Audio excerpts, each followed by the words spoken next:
All right, we are live and ready to host the Minnesota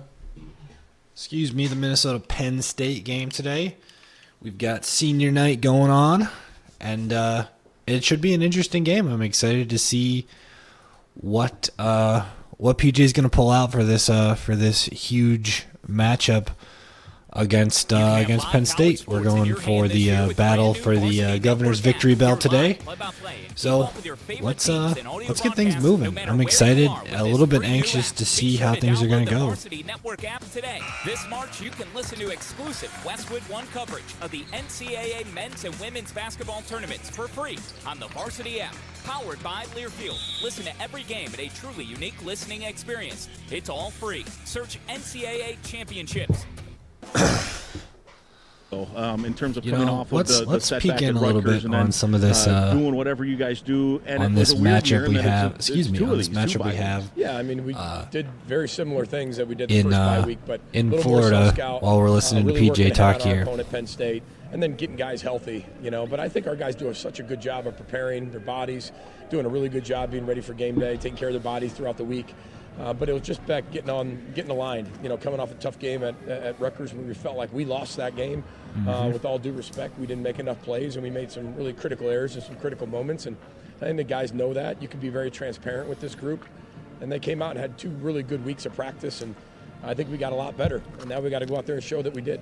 When you say transparent, because you look at what you guys had done the prior, really all the games, you were a fourth quarter and had been a fourth quarter team, and then maybe not at Rutgers. So what do you tell them, and how do you get them back into saying, all right, let's make the plays we want to make in the fourth quarter when it comes around today? It's not just about the fourth quarter. It's about playing 4 quarters of really consistent elite football, and I think we've shown that at times this year, and sometimes we haven't. But we hadn't turned the ball over for close to 20 quarters. Inconsistency like that, has and then been we the turn it over, and it costs us in a really critical moment. It just brings validity to, as we talk about the ball as a program, and our margin for error is really small and really thin, and we can be a really good football team, or then we can beat ourselves, and it showed last week.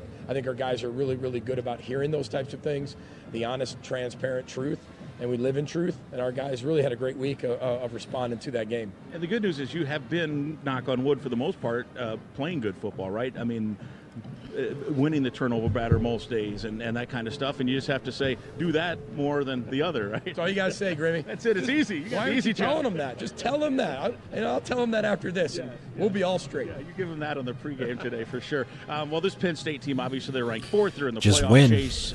Just always win. A talented group. Might this be the best Penn State team we've seen in a while? I mean, the way they're able to get things done on both sides of the football. Yeah, I think it is. I think it's the best team we've faced. This is the 3rd time we've faced Penn State, and I think this is a better team than, with all due respect to the others, they were all really good. But this one, they just have so many weapons on offense. They're deeper than they've ever been. Defensively, it just like every single person looked like it's cloned. No matter who they put in there, they're incredibly deep on defense. They swarm to the ball. They create takeaways. They do a lot of things Illinois-Rutgers game might be kind of interesting for us to watch. Oh my goodness, I want to see the box score of this game. The quarterback is 6 for 20, less than 50%. But they've got so as a many team, weapons. they're We don't 6 have for enough time to talk 21. about each weapon, and Even I don't they're know how exactly where that they should be happens. ranked. Who They else make threw a the old quarterback? playoff, the But new whatever. playoff, whatever it is, they're a really good football team, and it's going to take our best effort for sure. And I do want to ask you about 2 of the guys, because you said they're talented everywhere, so I want to know how hard it is to account for people, knowing that, okay, we count for him, that's going to, as you say, in the bathtub, create a leak someplace else. Look at a guy like Carter, Abdul Carter, number 11 for them. He's got all these tackles for loss, all these sacks, and all of a sudden, okay, let's hedge that way or shade that way, and then they've got 3 or 4 other guys, right? And that, I'm sure, what creates a headache for you. They do. It forces you to play really disciplined, detailed, fast football. You've got to play really fast. So you got to be confident. You got to, have the players pin back their ears and let it rip. They've seen every look they can possibly see. I'm sure Penn State's going to have some things we haven't seen because they always do that every single week. They've got 2 or 3 formations you've never seen before. Our defense just has to play really well, tackle really well, keep everything in front of them. And if they're going to put drives together, they're going to put long drives together. Now, that's what they're really good at. They can put 14, 15 plays drive together and continue to do that and execute. But we got to make sure that we don't give them those explosive plays. And on the offensive, we can't turn the ball over. We got to execute what's called, and we got to be able to make plays down the field. That's for sure. I want to ask you about their tight end too, Tyler Warren, because the Gophers have seen teams that have featured their tight end. Iowa does that a lot. This Penn State team a couple years ago kept throwing to the tight end in the game out at the whiteout. But this is a little different, it looks like to me, in just watching them. And that I don't think I've seen before where an offense has made the focal point on a guy who's a tight end. He has thrown 4 footballs, 1 for a touchdown. He's taken direct snaps for touchdowns. He's taken direct snaps and handed it off to somebody who scored a touchdown. And of course, he's caught touchdowns. I mean, he's got 68 catches. I mean, this kid is a guy that you got to keep an eye on. Not only keep an eye on, he's a focal point. But again, you focus on him, as you said, and they've got 7 other weapons that'll kill you. So we just have to continue to, get him on the ground. He does so much. I don't know why he's not necessarily in the talk for the Heisman. Just how valuable he is to Penn State, which is right now, as of today, a playoff team. Why he's not being talked about more, because he is so valuable to what they do in the run game, in the pass game, in the Wildcat game, in the throwing game. He does all of it. And there's other players all over the country that are doing that same thing, that are in that talk. He should be right up there with them. Last one. Message for your team when the 4th-ranked teams in the country is on your field. What do you tell them today? Let it rip, baby. Let it rip. That's it. Good luck. Thank you, Brother Boat Sky. Go Gophers. Thanks. There we go, Right, PJ. Let her rip. That's all we can do, He is sponsored by the Minnesota Department Hayes in the of barn. Public Let's go Safety. play. Kickoff That's is what on the way, old ball and this coach is always told me Gopher back in the day. from Learfield. You've put in your work. Time just to let her rip. I was kind of interested in this UMass-Georgia game. It started out with UMass actually going up 7-0, and then Georgia went up big. But UMass is actually kind of surmounted a little bit of a comeback here. I think Georgia just scored another touchdown to kind of put the game away. But there's a 75-yard touchdown for UMass here. Let's check this out. Goes deep, puts it in between 2 defenders. Kid stays in bounds and goes for the touchdown. Absolutely crazy set of plays or play here for UMass to go 75 yards for the touchdown. I mean, he puts it square in between those 2 defenders. Let's go back here just a hair. Oh, maybe a little bit further. Here we go. Puts it right in between. I mean, you can't fit much more space. I mean, there's an inch of space between this guy's hand. This guy's got the lower body covered. And even when the ball comes in, his hand is right at his face. I mean, what an incredible play by this Jacoby Keenan James for UMass. And just as I was talking, they went up 45-21. So Georgia pulling up on UMass, but still letting up way too many points for UMass right now. I mean, they're Georgia, and UMass has 2 wins, so not a great start. I wanted to check in on another Midwest team that I saw was playing here today. Let's pop into this here. I'm gonna drag this over here, and we can watch this or whatever for right now. I saw what was it? Here we go. Bemidji is playing Angelo State in the first round of the Division II playoffs. I don't know exactly what's going on here right now, but Bemidji is he's got a player from the high school I graduated from is got first team all state or all NSIC for Bemidji, wide receiver Bubba Peters. He's the brother of a guy who I was good friends with in high school, so I'm curious to see how this game. I'm gonna definitely keep this on in the background just because I'm interested to see what happens in the Division II playoffs. We also had,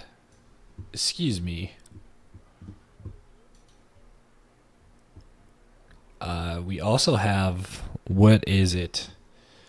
The battle for the Dakota marker? I think that's what it is. It's South Dakota. No, that's not it. Anyway, this is one of the greatest games that nobody watches. It's Montana versus Montana State. They are in Billings today, it looks like. They are in Montana State territory, but Montana and Montana State is always a good rivalry, and I feel like it's a rivalry we're going to see at the Division I level at some point. at some point in the next couple of years here, considering conference realignment and everything. So could be we could be witnessing something big here. Personally, I'm more of a Montana fan than a Montana State fan, but I guess there's no reason that I give them love over another one. Here we go. We've got Bemidji is up against Angelo State. I have no idea where Angelo State is, but it looks like it is in warm territory. It's definitely not in Bemidji.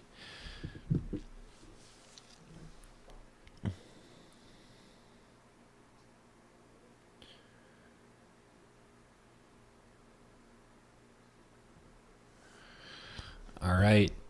It sounds like we've got the Gopher broadcast starting up, but we'll have this on in the background for right now until something interesting happens. Recognized as the top hospital for children in the I wanted to look up where is Angelo State.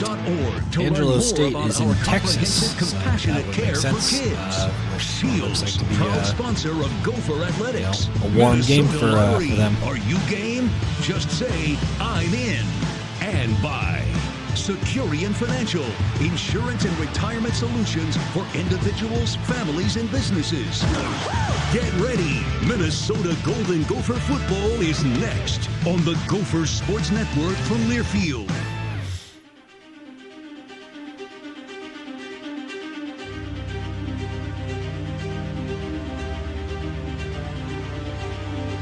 The last time Penn State visited Minneapolis for Big Ten football, the Nittany Lions were ranked number 4 in the country and hoping to make the college football playoff. Oh yeah, I was there. The Golden Gophers were undefeated and hoping to make some noise.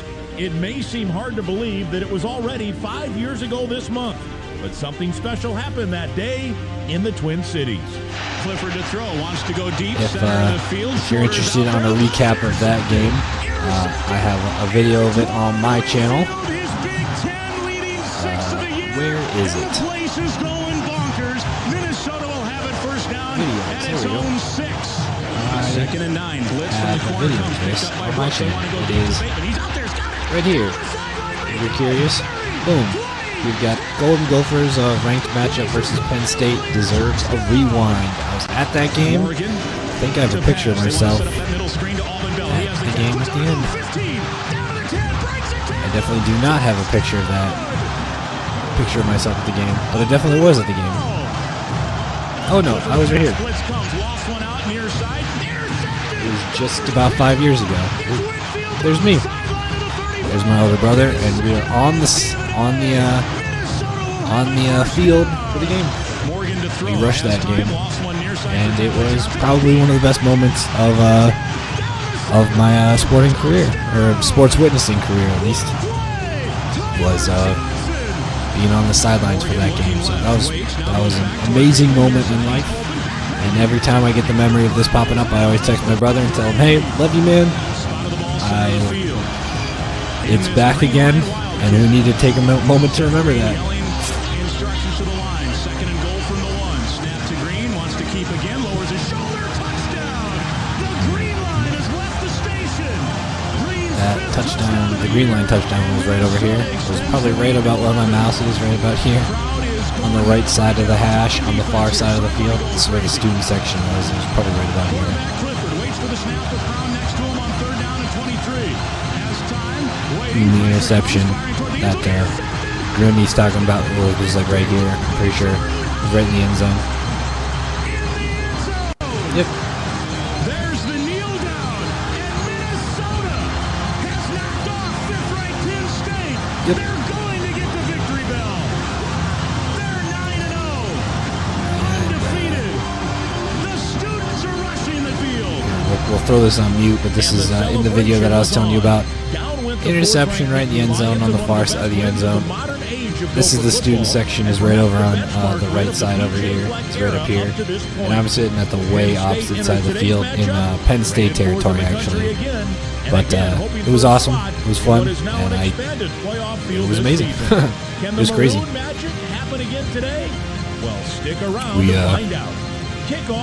If we're in this video, we're probably right up over here. My brother and I are watching this game up over in the second deck in Penn State territory, and we I ran as fast as I could, and he walked as fast as he could down here, and we jumped down on the field, and I took the picture probably right about over here, I'm pretty sure. It was sweet. One of the best moments of my life. Anyway, Public Safety. Excited to Gopher fans looking to take the family to a excited Gopher to be game part of this that, and season? excited to see what's Check going to out happen the this Cub game. Family It's gonna be fun. 4-pack. Get 4 tickets, 4 soft drinks, and 4 mix and match soft pretzels and candy. All that and $5. Let's turn this off. Oh, oops. Go to gophersports.com. Let's turn this off. Let's hop into this Angelo State game. Do we have any volume here? Do we? No. No call for the Angelo State Bemidji game, so we'll hop back into here. Pregame Arena at Mariucci. Tickets are now available for all games this season. Get yours now at gophersports.com. Yeah, I mean, we have a 25% chance of winning, and I feel like that's about where we're at for the Gophers this year. We're definitely not as good as Penn State is in any regard, but I feel like we have the ability to beat them, especially being at home. At Huntington Bank Stadium. You know, if we check out our last 5 opponents, we both played USC in back-to-back games, and we did not take them to overtime, but we still beat them. They went on the road and beat them, which is a little bit more challenging, I will admit, but we beat them when they were number 10 ranked or something like that. So, yeah, I mean, I feel like we match up pretty well when it comes to like team by team or whatever. So, you know, so I don't know. I'm interested. I'm curious. I'm a little bit nervous. I'm excited. And let's get this game kicked off. Got some old geezer here for the Montana game. All right, let's do it. Here we go. Minnesota and Penn State. The Gophers all maroon helmet, maroon jerseys, and maroon pants with the gold trim, the gold block M on the side of the helmets. Penn State, the traditional white jerseys, white helmet, white pants, and they have the blue trim. Gophers have made their way onto the football field, and we're just about ready here for big-time Big Ten football. My name is Mike Rem. We're glad you're with us here on this senior day. Final home game of the year here. I think it's a CBS broadcast today. Yep. It's on CBS, national game for us. And a lot of folks wearing maroon. Should be fun. We're a little scared of the weather, but the folks here have not been. And heck, it's 40 degrees. That's not bad for late November, DT. Yeah, 39 degrees. Let's check out what things are going to look like for us in Dinkytown right now. Feels like 44. Yeah. Parachuting in. Yeah, it was beautiful. No wind, dry. It's sponsored by Huntington Bank. I don't know if there's any snow in the field, but I'm pretty sure there was some slush the last couple days. So. And tails. That's heads and tails. What's your call? Tails. Tails is the call. It is heads. Minnesota's won. There we go. Minnesota's going to defer their choice to the second half. Yep. Penn State, you're going to receive. Which way do you want to kick? Go ahead and turn your backs to that goal. In the first half, Minnesota won, elected to defer. Penn State will receive. Good luck, guys. Let's have a great game. All right, let's do it indeed. That's Chris Coit. He's the referee today, a Big Ten crew, and we're almost ready for football. The Gophers, as you heard, won the toss. They will start on defense, and that's probably the Gophers' strength right now, particularly that secondary with 16 interceptions, amongst the top 5 teams in the country with most interceptions. Send that group out, try to get a stop right off the bat. I would agree. We've had like better individual players in our secondary, but YouTube as a animations, group, like I do Tubi feel or like this is something one of here. the best secondaries that Coach Fleck has had, including great players like Newbin and Antoine Winfield and a lot of other great players. But there's a lot of depth and athleticism and length in that secondary. One of the things, too, especially from a Penn State perspective, we want to keep an eye on today is we're now in that range where freshmen that haven't played can now play and not worry about the red shirt. You can play 4 games without having to burn the year of eligibility. They put a freshman in the last 2 games. Corey Smith is a running back who hadn't played, kid out of Milwaukee, and he's been pretty good. He broke off a long run last week of 78 yards, or 2 weeks ago, 78 yards against Washington. And the Gophers may send a couple of guys in too, but Penn State especially has talked about that. So we'll keep an eye on that. Their return game. But just even as an opportunity to get someone out there, even if You just want to get some game reps and put them out there in the situation just to get them. Hey, I used to get 4 or 5 plays just to feel the action, the live field, and the air and everything else, and be in the huddle and hear a play called. So it's always a good opportunity. We are paving the way to kickoff. It's sponsored by AVR. Promises made, promises delivered. AVR delivering concrete to the Twin Cities and beyond. We thank them for their season-long sponsorship. A particular tip of the cap to Bill Frazier and Josh Edwards for their hard work and their support. We are headed to kickoff, sponsored by AVR. Dragan Kesic this season will be kicking off for the 56th time, 45 touchbacks. Nicholas Singleton, who was part of that great dynamic duo in the backfield with Singleton and Allen, and it's Evans and Singleton deep. Singleton has returned 11 No need to be kicks this nervous. year, Just play the game, and me being nervous as a fan isn't going to help them on the field. Not too bad. We've been Let's get it. Let's put up a second win or a second loss for that Penn State team. Kick them out of the playoffs. I think if they lose to us, they're probably going to drop below the threshold to probably 12, maybe something lower, and might put us in the rankings, considering that we beat Rutgers. Or excuse me, we beat Illinois, and they're still ranked. They're 7-3.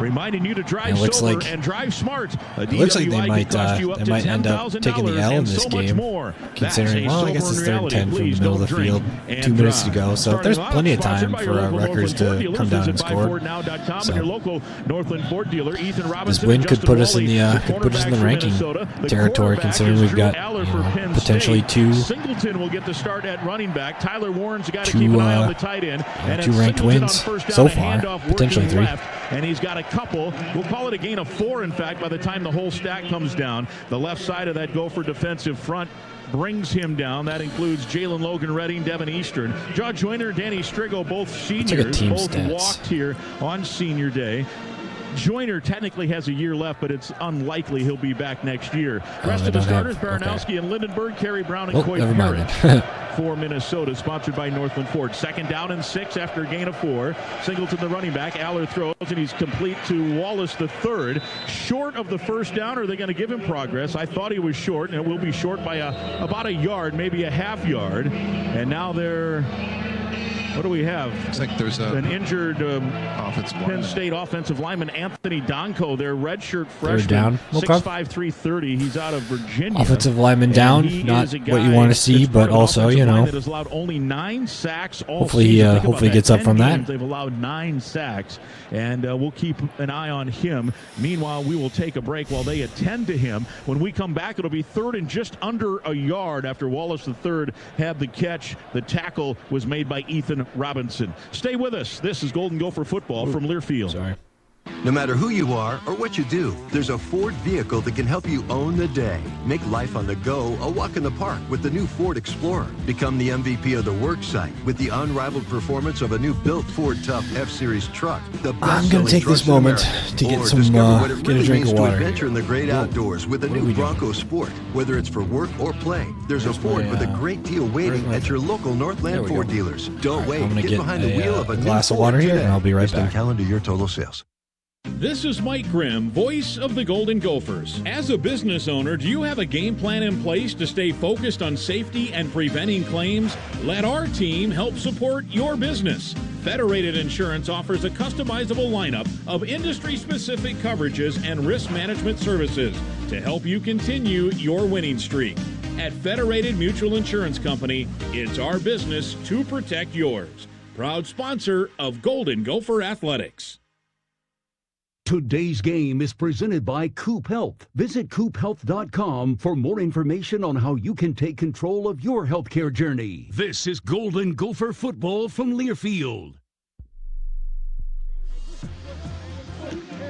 Golden Gopher athletes need optimum nutrition to play their best. That's why Thousand Hills Lifetime Grazed Beef is a dietary staple of all Golden Gopher athletes. Loaded with nutrients including omega-3 fatty acids, delicious grass-fed Thousand Hills beef is the protein that powers the Gophers. Thousand Hills Lifetime Grazed, the elite meat for the athlete in you. Find at your local food co-op or ask your grocer. LifetimeGrazed.com.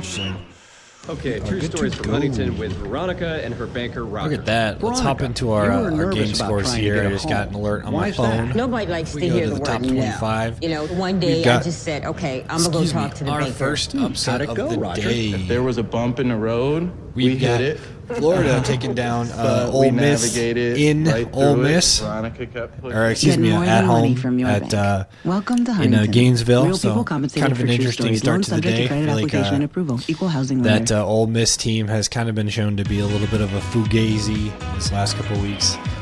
I don't really know their schedule, but it feels like they might have started out. Yeah, they started out with a pretty soft schedule with Furman, Middle Tennessee State, Wake Forest, Georgia Southern, and a Kentucky team that welcome back. First quarter, I don't think that just underway, less than a minute in. The right tackle, Anthony Donko, went down with an injury. He was helped off the field. Nolan Rucci now in at right tackle, and it's 3rd and short, less than a yard. Allen now the running back. In fact, they have twin running backs. Tyler Warren, the tight end, is lined up at a running back. And it's a straight snap to Warren, and he was stopped short. Lindenberg, the first man there, no gain, and it's 4th and half a yard. And what does James Franklin want to do from half a yard at his own 34? He's talking to several of his coaches down there, and it looks like they're going to send the punt unit on, Darryl Thompson. How about that? That is outstanding. That's one of the matchups we're thinking about today. Tyler Warren and Cody Lindenberg. Cody Lindenberg did a good job of shooting the gap, being able to wrap him up and bring him down.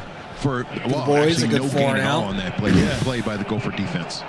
5 to snap. They're going to have to hurry. They do. It's a chest-high snap, and rolling right is the Australian Riley Thompson. Parrish comes up, makes a fair catch at about the 30, and the Golden Gophers force a 3 and out and convert defensively. Lindenberg shot the gap, made first contact 36-yard Warren. punt for Warren, by the way, Thompson there. 157 yards rushing. He's averaging almost 10 yards Coy a makes carry the catch. in All that you need to direct do. snap position. And then it was Maverick Baranowski then, as he was being held up, that forced him short of the first down. The punt goes 36 yards, no return, and Minnesota will take over.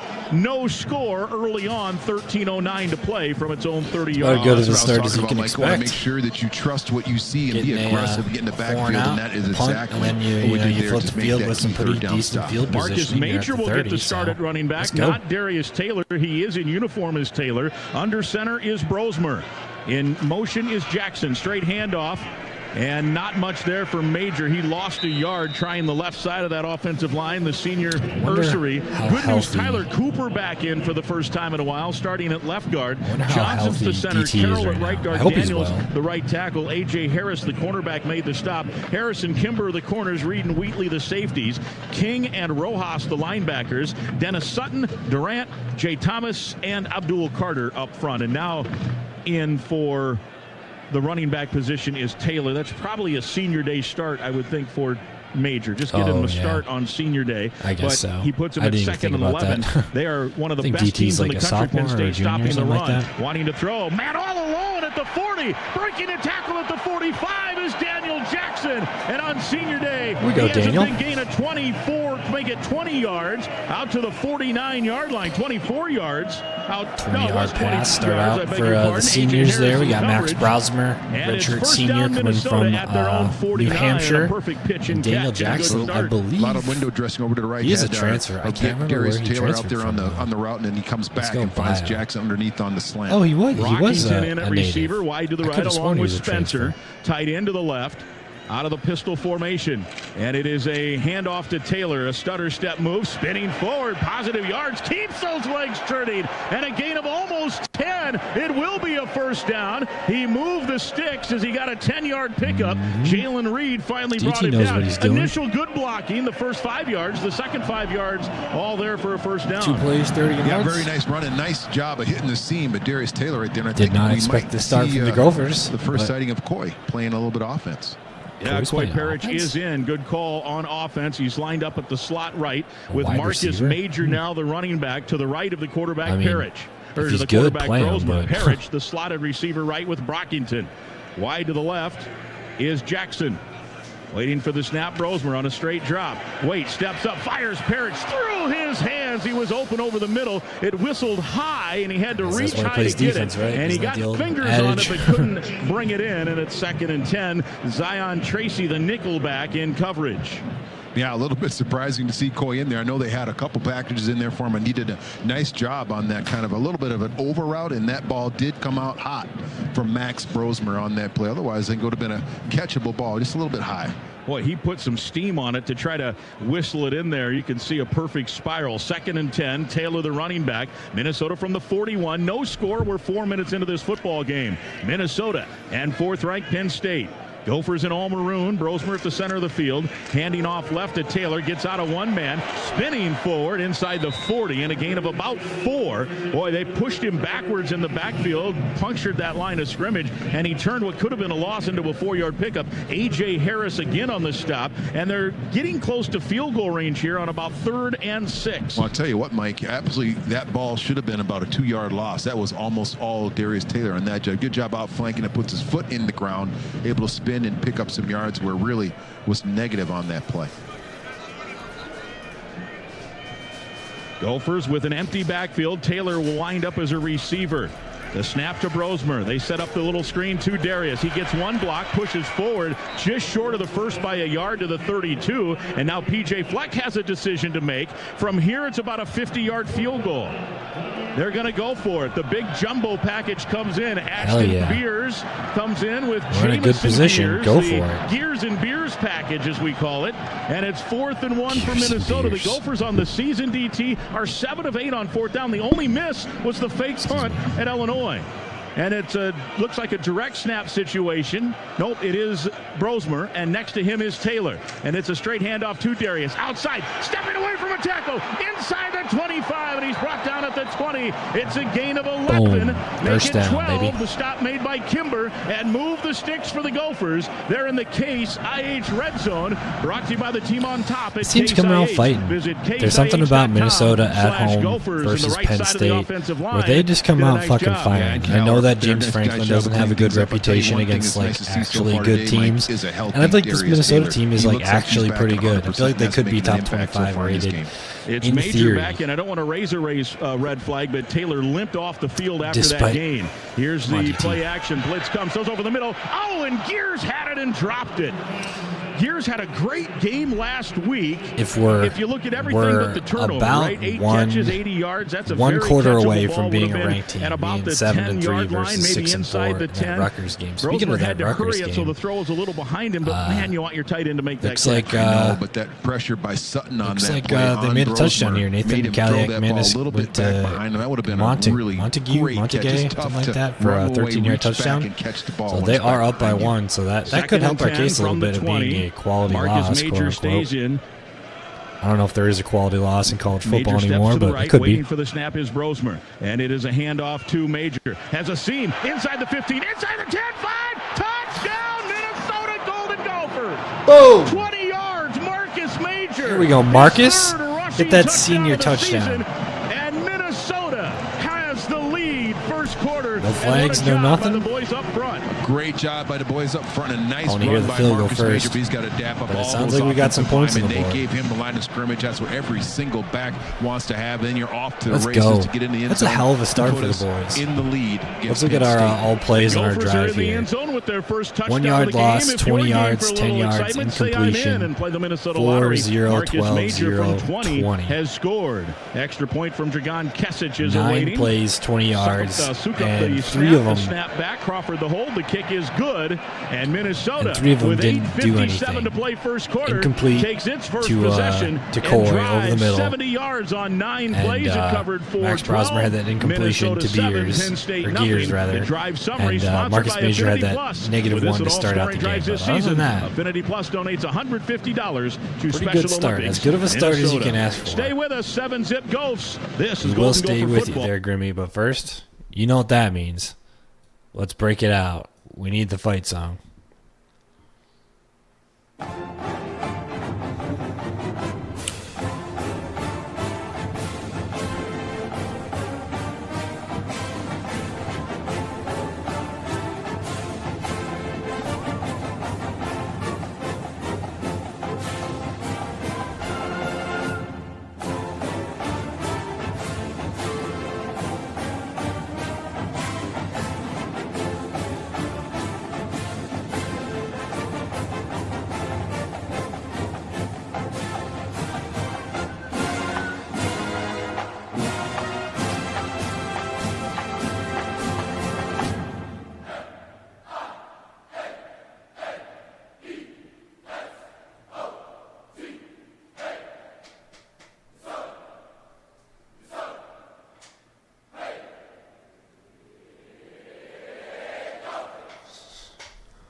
Raw. All right. Heck of a start. Shut up. Heck of a start for the Gophers. Let's listen in. Gopher Athletics. Affinity Plus Unable to rewards play you the for Angelo all your State banking. Bemidji New game. puppy owners Bite can me. earn points for chewed toys, plus points I for paid new for the shoes, service. plus points Please for let me puppy watch. class. Life math is complicated. Affinity Plus makes it easier. Let's watch Visit the end of this game. affinityplus.org/GoGophers Okay, so there's to learn something more going and down become here a member for, today. That's for, affinityplus.org. Illinois at the end of the game here. Gophers. Affinity Plus Federal Credit Union, federally insured by NCUA. 11, a 4, a 21. Hello, this is Gopher linebacker Maverick Luke pass Baranowski. deep My right, child gets sick or intended for injured. Bryant. He hits harder than I do. That's why Nutrisource supports Penalty pet holding therapy programs at children's on hospitals Rutgers, across the 10-yard country, penalty. including M Health Fairview, So they busted Masonic up from Children's the, Hospital. from Because the a dog's 47 to the unconditional 37 love there. can make even the toughest day just a little bit better. Time stopped. To learn more They about don't these need- pups with a purpose, they don't need anything visit more than a field goal to win this game, NutrisourcePetFoods.com. so Nutrisource could is be, Minnesota made and a proud sponsor could be of Gopher an Athletics. interesting end of the game for this Illinois-Rutgers game. I don't know if there's any other big games right now. This game will be interesting to watch, the Iowa State-Utah game. Just because Iowa State's kind of had like a stumbling end of the season. This game will be very interesting. I'm going to keep this one Where up. PJ Fleck walked by the wide receivers, said good start, walked by, and then went to the running backs and went to the offensive line and talked extensively to both groups. It's pretty obviously down here they want to get this running game established. Max Brosmer is QB1. He's been driving this thing the entire season. But they This know they have to get the Colorado running game will be established. very It looks interesting like for the head coach is implications of the emphasizing college that football point with playoff both those and groups. Colorado's future potentially trying to own the Big 12 outright. It could happen. I feel like there's a better than not chance that it's going to happen, that Colorado's going to end up owning the Big 12 here. But I feel like Kansas is its last big chance because Oklahoma State has not been playing very good this season. So another touchback as the Gophers lead 7-0. 8:57 to play here. good start so far. Good start. I'm all right with it. I'm happy with it. Care created just for kids because the most important people in your world are their whole world. Learn more at mhealthfairviewpeds.org. Nolan Rucci is still the right tackle. Let's see what else. See if our defense can keep up the hard work, keep the effort up high, and let's get The this. tight end to the right. The quarterback is Allers. We deserve the it. running back, and it's play action. Pressure coming. They want a little throwback play, and Singleton is all alone over there at the 20. Breaks one tackle at the 30 and bounces forward for a gain of 9. Justin Wally and Danny Strigo combine on the tackle. Parrish was in the neighborhood as well, and they had everything moving right and then threw back to the left for a gain of 9. Double team on Devin Williams on that play. He did a really nice job of holding that double team and forcing the play back inside to make it so it wasn't an even bigger play there. Bowman Bryson comes in. Coy Parrish will come out at safety on 2nd and short, 2nd and 1 here. Warren is the guy to keep an eye on. He's slotted at a tight end right. Running back is Singleton. The quarterback Aller out of the pistol on 2nd and short. And it is a fake pitch, and now a little shovel ball, and it bounced in the air, and it's going to be no gain. It hit off the hands up into the air. If he had dropped it, it would have been an incomplete. Devin Williams was there, and it'll be 3rd and 1. Maybe a little too cute for their own good. Great job by Danny Strigo. That's what you want to do. Make that quarterback hesitate, slow down to make a decision, pitch the ball out late. Actually, maybe even a small loss on that play, but forcing another third See at down halftime, situation for Penn State. Bemidji here is leading Liam Clifford 14-0. comes in at one of the We'll receiver keep it with the spots Gophers, here. though. Singleton stays in at running back. They do line Warren up at tight end, and now he comes back. He'll take the direct snap again. The quarterback moves to the tight end and will come in motion and go under center now, and he wants to sneak it, and he has the first down. He got a yard, maybe a yard and a half out to the 36. I feel like the quarterback sneak with this tight end kid is gonna get on what they need. To the 36 and a half. I want to keep an eye on the end of this game.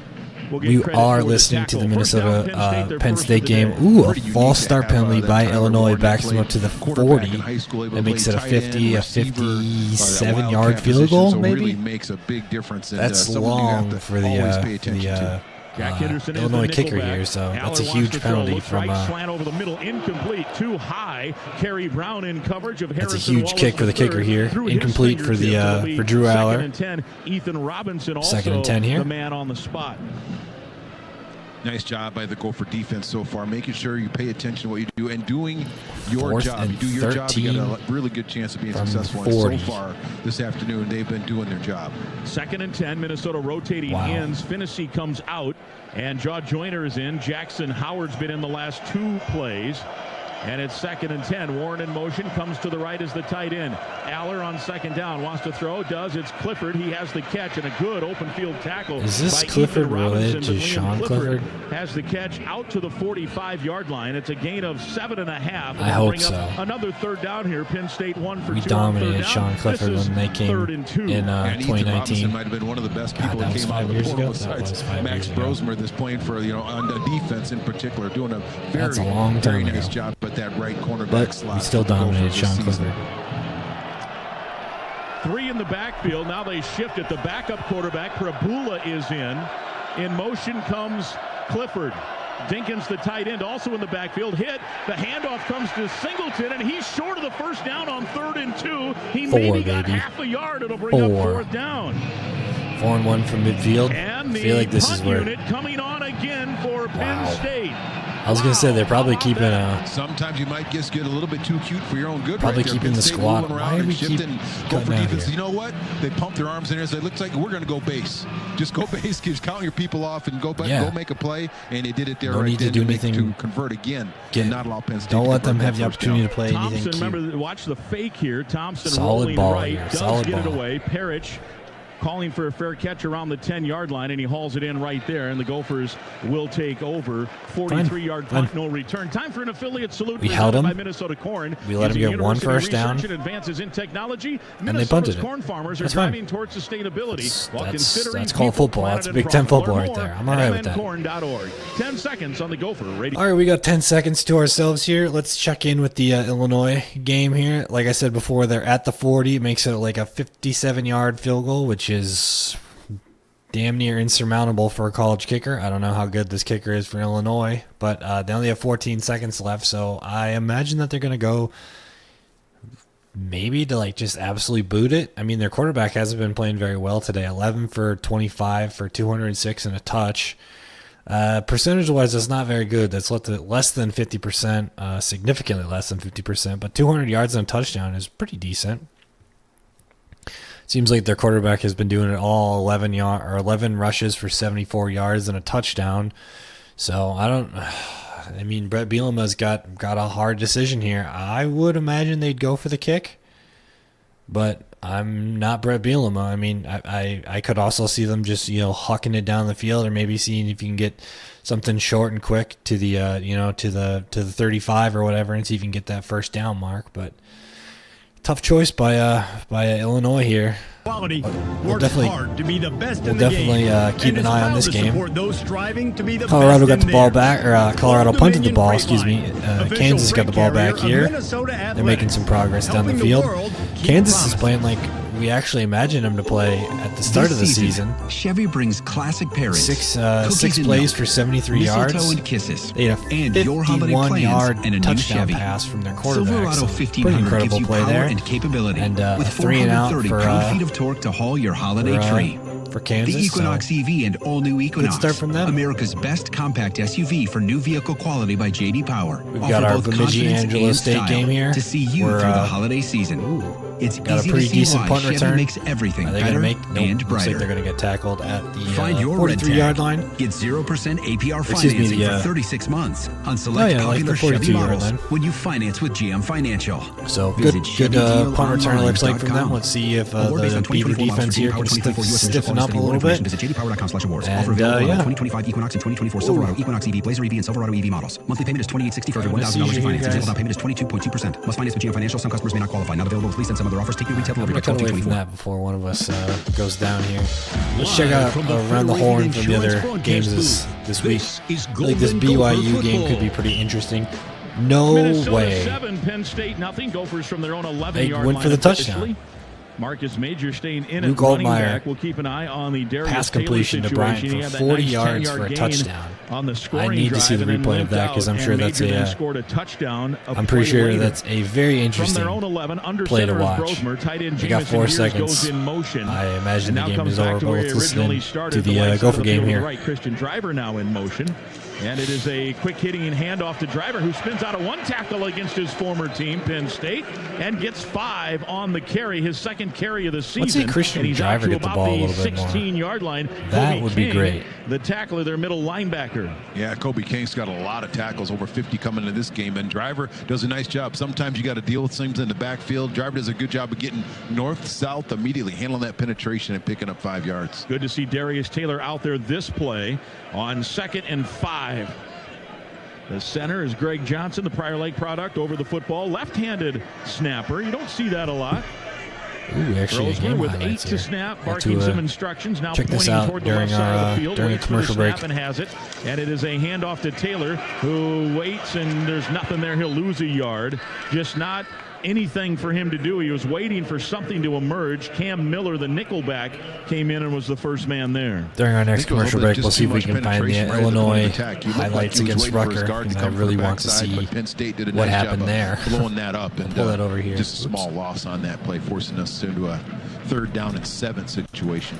Gophers are 0 for 1 on 3rd down, but remember they converted on 4th down on that first drive. Here it's 3rd and 6 on the season. Minnesota 47% on 3rd down. That's a pretty good number.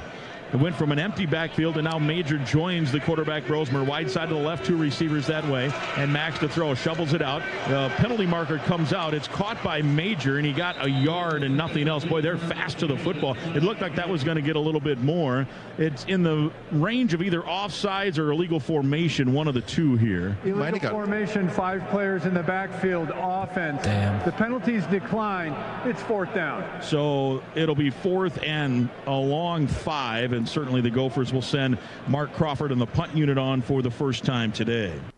And I tell you, sometimes you're right, Mike, they're pretty quick to the ball, but that ball was actually back behind Marcus Major. He spin around to catch the ball like that when you're running that wide route on the perimeter. Just slows you down and gets you off balance, and also doesn't allow you to keep your eyes on the defense. Penn State stands to get good field position here. Crawford stands near his goal line. Zion Tracy, the return man, stands at his own 45, and another player, Clifford, now comes back in twin safety. And Crawford will kick short, end-over-end kick, and Clifford has it at his own 45 and works his way to midfield. So it will be good starting field position for the Penn State great Nittany punt by Lions. Sean Clifford. A 41-yard kick, a 6-yard return. Clifford. The stop made by Mark Maverick Crawford. Baranowski. Not a great kick by Mark Crawford. I haven't been super impressed by his punting ability this year. I felt like last year he had some. He was he had some incredible plays last year. I feel like this year he's not Available there. for both Apple and Android. He's not Listen there. to College Sports Live with the Varsity Network app. That's final for Illinois versus Rutgers. Illinois pulls out victory from the jaws of defeat there at the end with a 60-yard touchdown. We're here on NBC Sports, seeing if we can get a highlight from something, but we have on essential every day. It's easy to see the savings across the aisles, from pantry products to frozen foods Still says to delicious dairy and more. Your family will love it, guaranteed, or your money back. Shop Cub and save today. My Cub. Let's see this Marcus Major touchdown here. His 20-yard rush for touchdown. We'll pop into that. We got a little commercial here, so let's go over. We've got Arizona State taking on BYU in the Big 12, seeing who can make it to the championship game. That'll be interesting. We've got Kansas and Colorado. Kansas is making their way down the field. They got 3rd and goal right now. And Bemidji is still up on Angelo State. Looks like they got the ball now. Yep, or it looks like it was just a turnover, maybe. It looks like Bemidji's defense is on the field. No, punt formation right now. Okay, punt formation for Bemidji. So I missed it, or maybe it just didn't play. Anyway, let's get this Marcus Major touchdown. Let's get some eyes on this, and then we can check in on some of our FCS games too. Can we load up here a little bit? All right, there we go. So Marcus gets it right between the center and the guard there, finds the seam, goes right up the middle for a touchdown. He looks pretty ecstatic to get a touchdown. And then all of a sudden the blocks become really clean. Cuts right up. Ooh, good play. So we catch the guard here, the defensive tackle. Perfect scenario for a spin move. So he's going to the outside, which kind of puts him in position for the linebacker to fill up this hole. He goes for the spin move, which kind of seals him off and lets the Gopher cut right off of Irsay and right between the tackles. So boom. For a touchdown.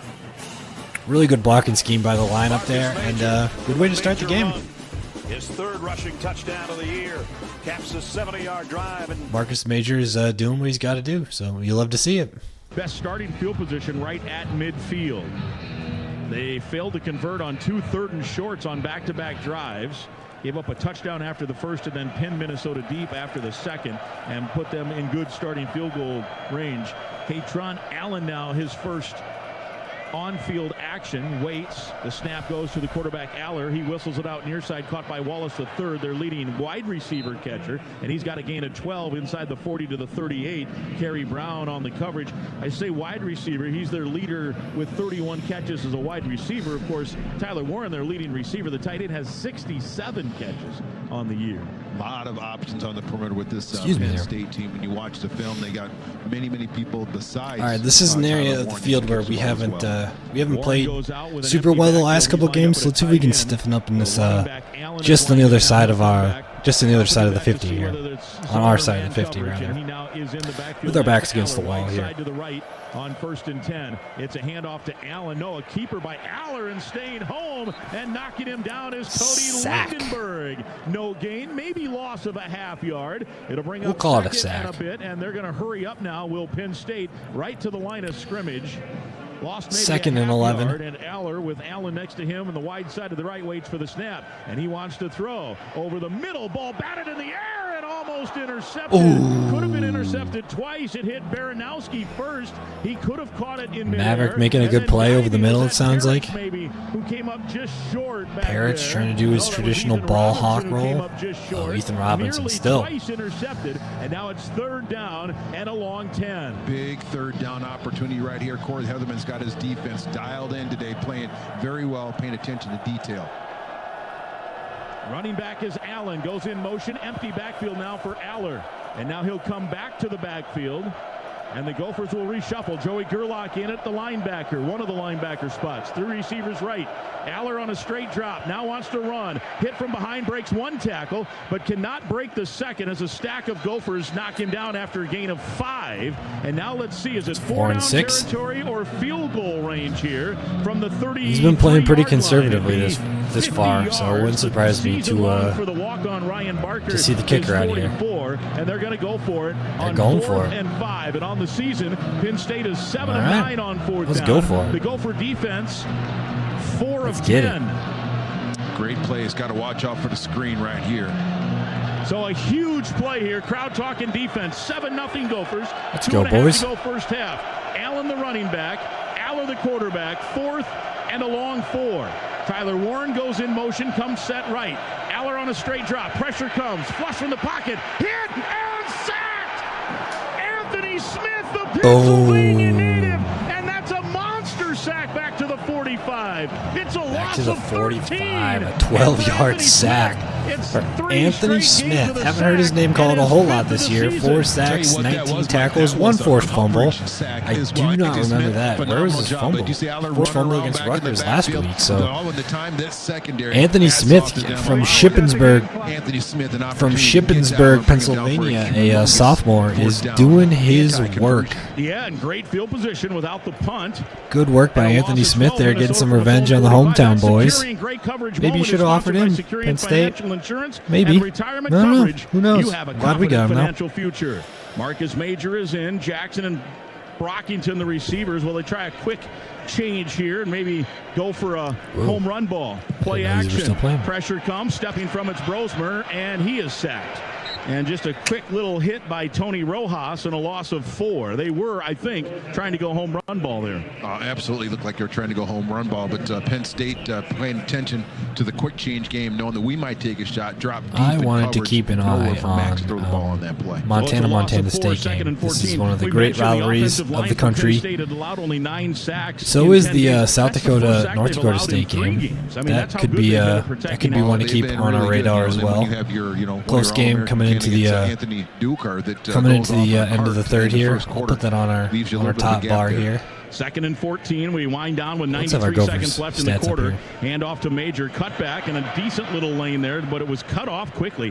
What could have been, well, now they got a rugby scrum going to pick up 4 total out to the 45, the original line of scrimmage, and it'll bring up a 3rd and 10.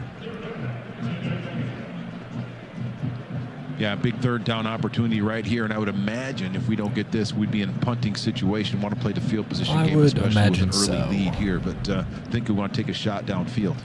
Kansas scored a field goal off their last drive here, puts them up 10-0. Although he has 3 carries, Taylor has 4, and Taylor is in Arizona State with an interception earlier, right at midfield. So third down, Major the running back. Jackson goes in motion right to left, the wide side to the right. Under 45 seconds to go in the quarter. Minnesota leading 7-0.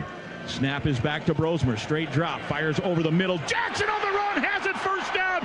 Into Penn State territory. Middle of the field. Inside the 35. Boom. Keep it moving. Wheatley and A.J. Harris. The coverage in the 23 yards to Daniel Jackson. Looks like Penn State didn't do their research on one of the best pass catchers in the Big Ten, Daniel Jackson.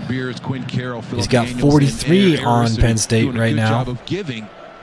Max Brosmer an opportunity to get the ball downfield to Daniel Jackson there. He whistled that ball in as he was taking a hit, and that might be the final play of the first quarter, and it will be. We've played 1 quarter of football here for the Golden Gophers and the Nittany Lions. Minnesota with a 7-0 lead. 97 yards Gophers, 35 yards Penn State.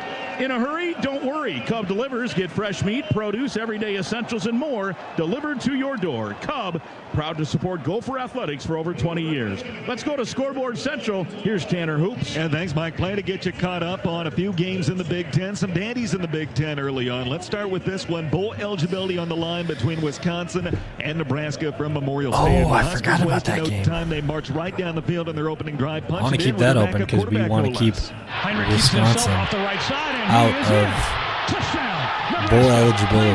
We'll keep our game cast up here. It seems like this game is already heading dangerously close to a blowout, so I'm going to close that up.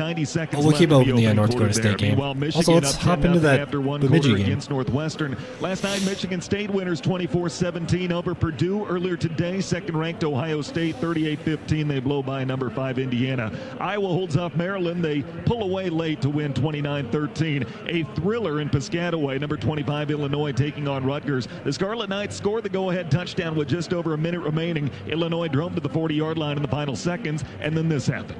Rutgers showing blitz.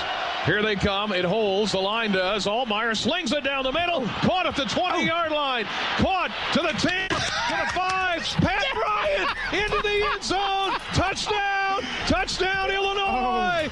Touchdown, Illinois. Pat Bryant with a catch and run. Touchdown, Illinois. Can you believe that? Yeah, 36-31. I want to see some Illinois video footage of this. I'm trying to find it on the internet right now, but there's top 25 finals. There's Miami nothing. Started slow. They finished fast. The 8th-ranked Hurricanes defeat Wake Forest 42-14. Nope, a huge win for Florida. They take down Nebraska. number 9 Ole Miss. The only score in the fourth quarter proved to be the difference. Montrell Johnson awaits a direct snap. DK motions right to left. Handed off to, or snapping to Johnson. Probing, squirts through right side. He's in. Touchdown, Gators. And 24-17 would be the final. I see nothing on the internet of this touchdown. I really want to see it. All I want is to see this game-winning touchdown. And 13th-ranked SMU 33-7. They roll past Virginia. Our score after 1 quarter: Minnesota on top of Penn State 7-0. Let's get it back over to Mike and DT for quarter number 2. All right, good job there, Tanner Hoops. Lots Braden of Locke has got a touchdown Old Miss for upset. for Wisconsin, but Dylan Raiola looks like they're making their way right up to the red zone. That follows Big Ten. They're I hate to say it, but let's hope we can see Nebraska score a touchdown. Miss with 2 hanging there. That'd be great. Tennessee with 2 hanging there. Georgia with 2 losses. Would that committee say we're going to put a 2-loss SEC team, a 5th in over a 4th Big Ten team? But that Ole Miss loss helps Indiana for sure. They're breathing a little bit easier now with that loss. They do play Purdue next week, I think, so there's not much probably a challenge there. Yeah. Well, speaking of playoffs, this Penn State team wants to get in. They probably need to win today and then next week against Maryland. A second loss would put them in that mix with all those SEC teams. Still could potentially get in. They'd feel much better, but right now the Gophers have had the better end of it here, leading 7-0. We got to take care of business here and try to get out of this game with the victory ourselves and not be satisfied with this 7-0. Absolutely, Penn State offense and the many weapons they have. I think we know that we need to put up at Darius least. Taylor is in. He'll start this second quarter. I would love to Gophers see us field have position after the 17 hookup up with on Daniel Jackson. on For Penn Jackson, State 2 to end the catches, first half. 43 For me yards to in that feel first even quarter. remotely The comfortable senior going playing into for the second final half. time here at Huntington Bank Stadium. From the Penn State 32, it's Minnesota football. Kimber lined up with Jackson solo here near side down in front of us on the Gopher sideline. Just right to the left of the hash mark. We'll see if they try to go ISO there and see if Jackson can't come free. Jamison Gears goes in motion. First play of the second quarter. Minnesota leading by a touchdown. And it is a straight handoff to Taylor. Tries the cutback and got back to the line of scrimmage. And a good job by Zane Durant. And you're going to hear me say this a lot. When any of these defensive linemen make a tackle, I will say future NFL draftee, because all those guys are going to get picked at some point. Durant's just a junior. He could come back next year. But, boy, they've just been good up front all year. They have been very good up front. And to tell you, the young man who's doing a nice job so far today, and it's still early in his career, is Daniel Phillips doing a nice on the All-American Abdul Carter on that last play. Yep, he's on the right side as the right tackle. Running back now is Major. Tight end is Gears going in motion to the right side on 2nd and 11. Handoff to Major. He had room outside and cut right back into all the traffic, and he's kind of shaking his fist. I think he realized it later. It's a gain of 2, but DT had all kinds of green space outside and turned right into 3 white jerseys. Not exactly where I like to be in this situation, but sometimes we're going to be all right. Like you see something and your body and your mind don't always work what happened together, over so here? Punt from BYU after they stalled in the middle of the field. The ideal solution. I feel like that's good for college football fans in general. I don't feel like BYU is going to be that interesting in the college football playoff. I hate that there's an automatic bid for the Big 12, and the Big 12 is kind of just stuck in this like 20s range, but they'll automatically get put at a 4. It's kind of horseshit, kind of stupid. So I feel like, and he is hitting the backfield, breaks 1 tackle, and they're going to have to kick a field goal here. Gain of a yard to the 30, and Jalen Reed brings him down. They didn't want to probably take a sack there, but yeah, puts us at the 30, gives us a 37-yard field goal. Losing proposition against a Penn State team. Yeah, it is. It's a little bit dangerous but we've held them out of the you don't want to have anything go bad so far, in that situation, and if you can get ahead by 2 possessions early in the game right here, the way our defense has been playing, then you got to take it. 48-yard attempt. And Kesich has been real good of late. 8 straight makes. Snap back, spot down, kick is up, it's on the way, and it is good. He made it from 48. 9 straight makes for the reigning Big Ten kicker of the year, and there's that double-digit lead you were talking about, DT. All right, double digits is a good point to have us at. With that field goal, Old Dutch probably donates $250 to the Golden Gopher Fund. Old Dutch Foods is proud to be a longtime supporter of the Gophers and the University of Minnesota. Arizona State game right here. Old Dutch Foods quality lives here. 7-play, 25-yard drive and covered 4-14. They're in Arizona and a 48-yard right now. In Tempe, so I feel like that could be a big factor in this game as the home field advantage for BYU or for Arizona State rather. $50 for Special Olympics, Minnesota. 12:56 to go, second quarter. Gophers 10, Colorado Nittany Lions nothing. Bowling down the field right now. I think I saw that this is Golden Gopher football Hunter was like 30 yards away Fall from makes having the perfect time to go for a road 1,000-yard trip to Lake County, season, Minnesota. so that could be kind of Make your game plan for a North Shore weekend to catch the vivid colors around Lake Superior, chase waterfalls, or explore the backcountry by foot, bike, or ATV. Fall doesn't last long. Nebraska so got scored the touchdown there. Let's check our for guides, maps, and let's check our scoring drive here. They just recently scored a touchdown. They got into the red zone, and where am I? Is this where we were looking at last? No, it must have been this one. Yeah, I think it was this drive right here. So they scored a touchdown, but they had a unsportsmanlike penalty. So Nebraska did, but it brings it back. Is that for the kickoff? They brought the kickoff backwards. It sounds like it. They brought they're kicking off from the 20 instead of from the 35. I think that makes sense. Anyway, Dylan Raiola doing some work against Nebraska. Who scored their touchdown? Dante Howell. So 2 touchdowns from the running backs. Yeah, 2 touchdowns from the running backs. 1 receiving touchdown for Wisconsin. Who scored their touchdown? Bryson Green, brother of former Gopher Seth Green, is in the building for Wisconsin. They said they're in Nebraska this week, right? Yeah, because we play at home against, or we go to Wisconsin, rather. Wisconsin's got a home game against the Minnesota Gophers next week for the battle for Paul Bunyan's Axe. What time is that game tomorrow? A 9 a.m. kickoff against Minnesota? I feel like that game should always be a night game. Fuck it. Anyway.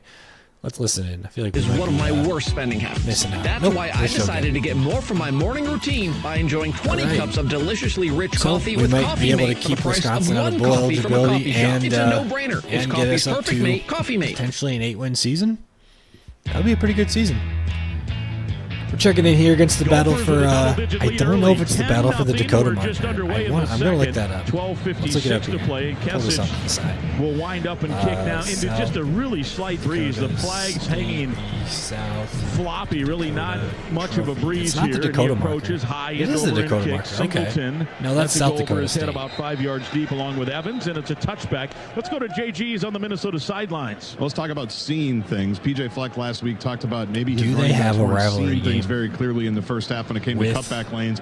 You were talking about that with Marcus Major on that last second down carry. Now, I feel like there should be the coaching staff seeing things, there should be a rivalry between these two games, but historically, South Dakota has been his normal self. So I don't think it's any conspiracy theory. I think they're still trying to get Darius kind of worked into the game, but they want to give Marcus Major a good look. Aller to throw on first down, fires far side, caught by Cooper, and he makes the catch in front of by Warren, I beg your pardon. He makes the catch in front of Lindenberg. It says at nothing. About the 44-yard line, a 19-yard gain on first down, and that's his the only first game catch that they have is the Dakota marker between 10-0 Minnesota South Dakota State and North All of Dakota JG State. sideline reports all season long, sponsored by Stephen Carey, Minnesota's original Know Your Rights injury attorneys. Representing people hurt on the road, at work, or anywhere else. Visit knowyourrights.com. Prabula now in at quarterback. The handoff goes to Singleton and a big seam and a gain of 10 on first down. North Dakota versus in fact, North Dakota it'll be State. 9 completely short wrong. of the first. Kerry Brown brings in a bunch him of down different in Minnesota regards. territory at the 47-yard line. Prabula is the backup quarterback, a sophomore. He played well in relief last week in the blowout. He came in 5 of 8, 58 yards at Purdue, and then had to finish the game at Wisconsin when Aller was injured. And he is known for running, but he's also throwing at 75% completion. Starters back in Aller. They use Prabula 10-12 snaps a game, so that's not a surprise, and it was fruitful for 9 yards. And here is a pass throwing back underneath. Singleton on the catch and a first down. Good play there by Penn State, and good coverage really by Williams. It's a gain of 4 on 2nd and 2, so it'll be a first down at the 30, let's say the 34-yard line is where they finally spot it. Yeah, a lot of creativity. 44, I beg your pardon. Yeah, a lot of creativity and a lot of window dressing, going back over to the left and then finding his big plays here to start out the first down first possession of the second quarter for Penn State here. Smith and Howard are in at the ends right now on first down from the 44.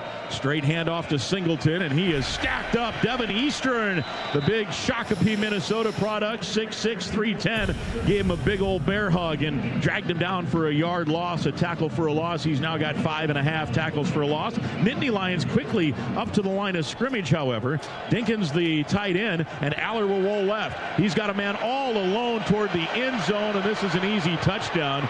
I'm not sure what happened there. Ethan Robinson just jogging behind the play.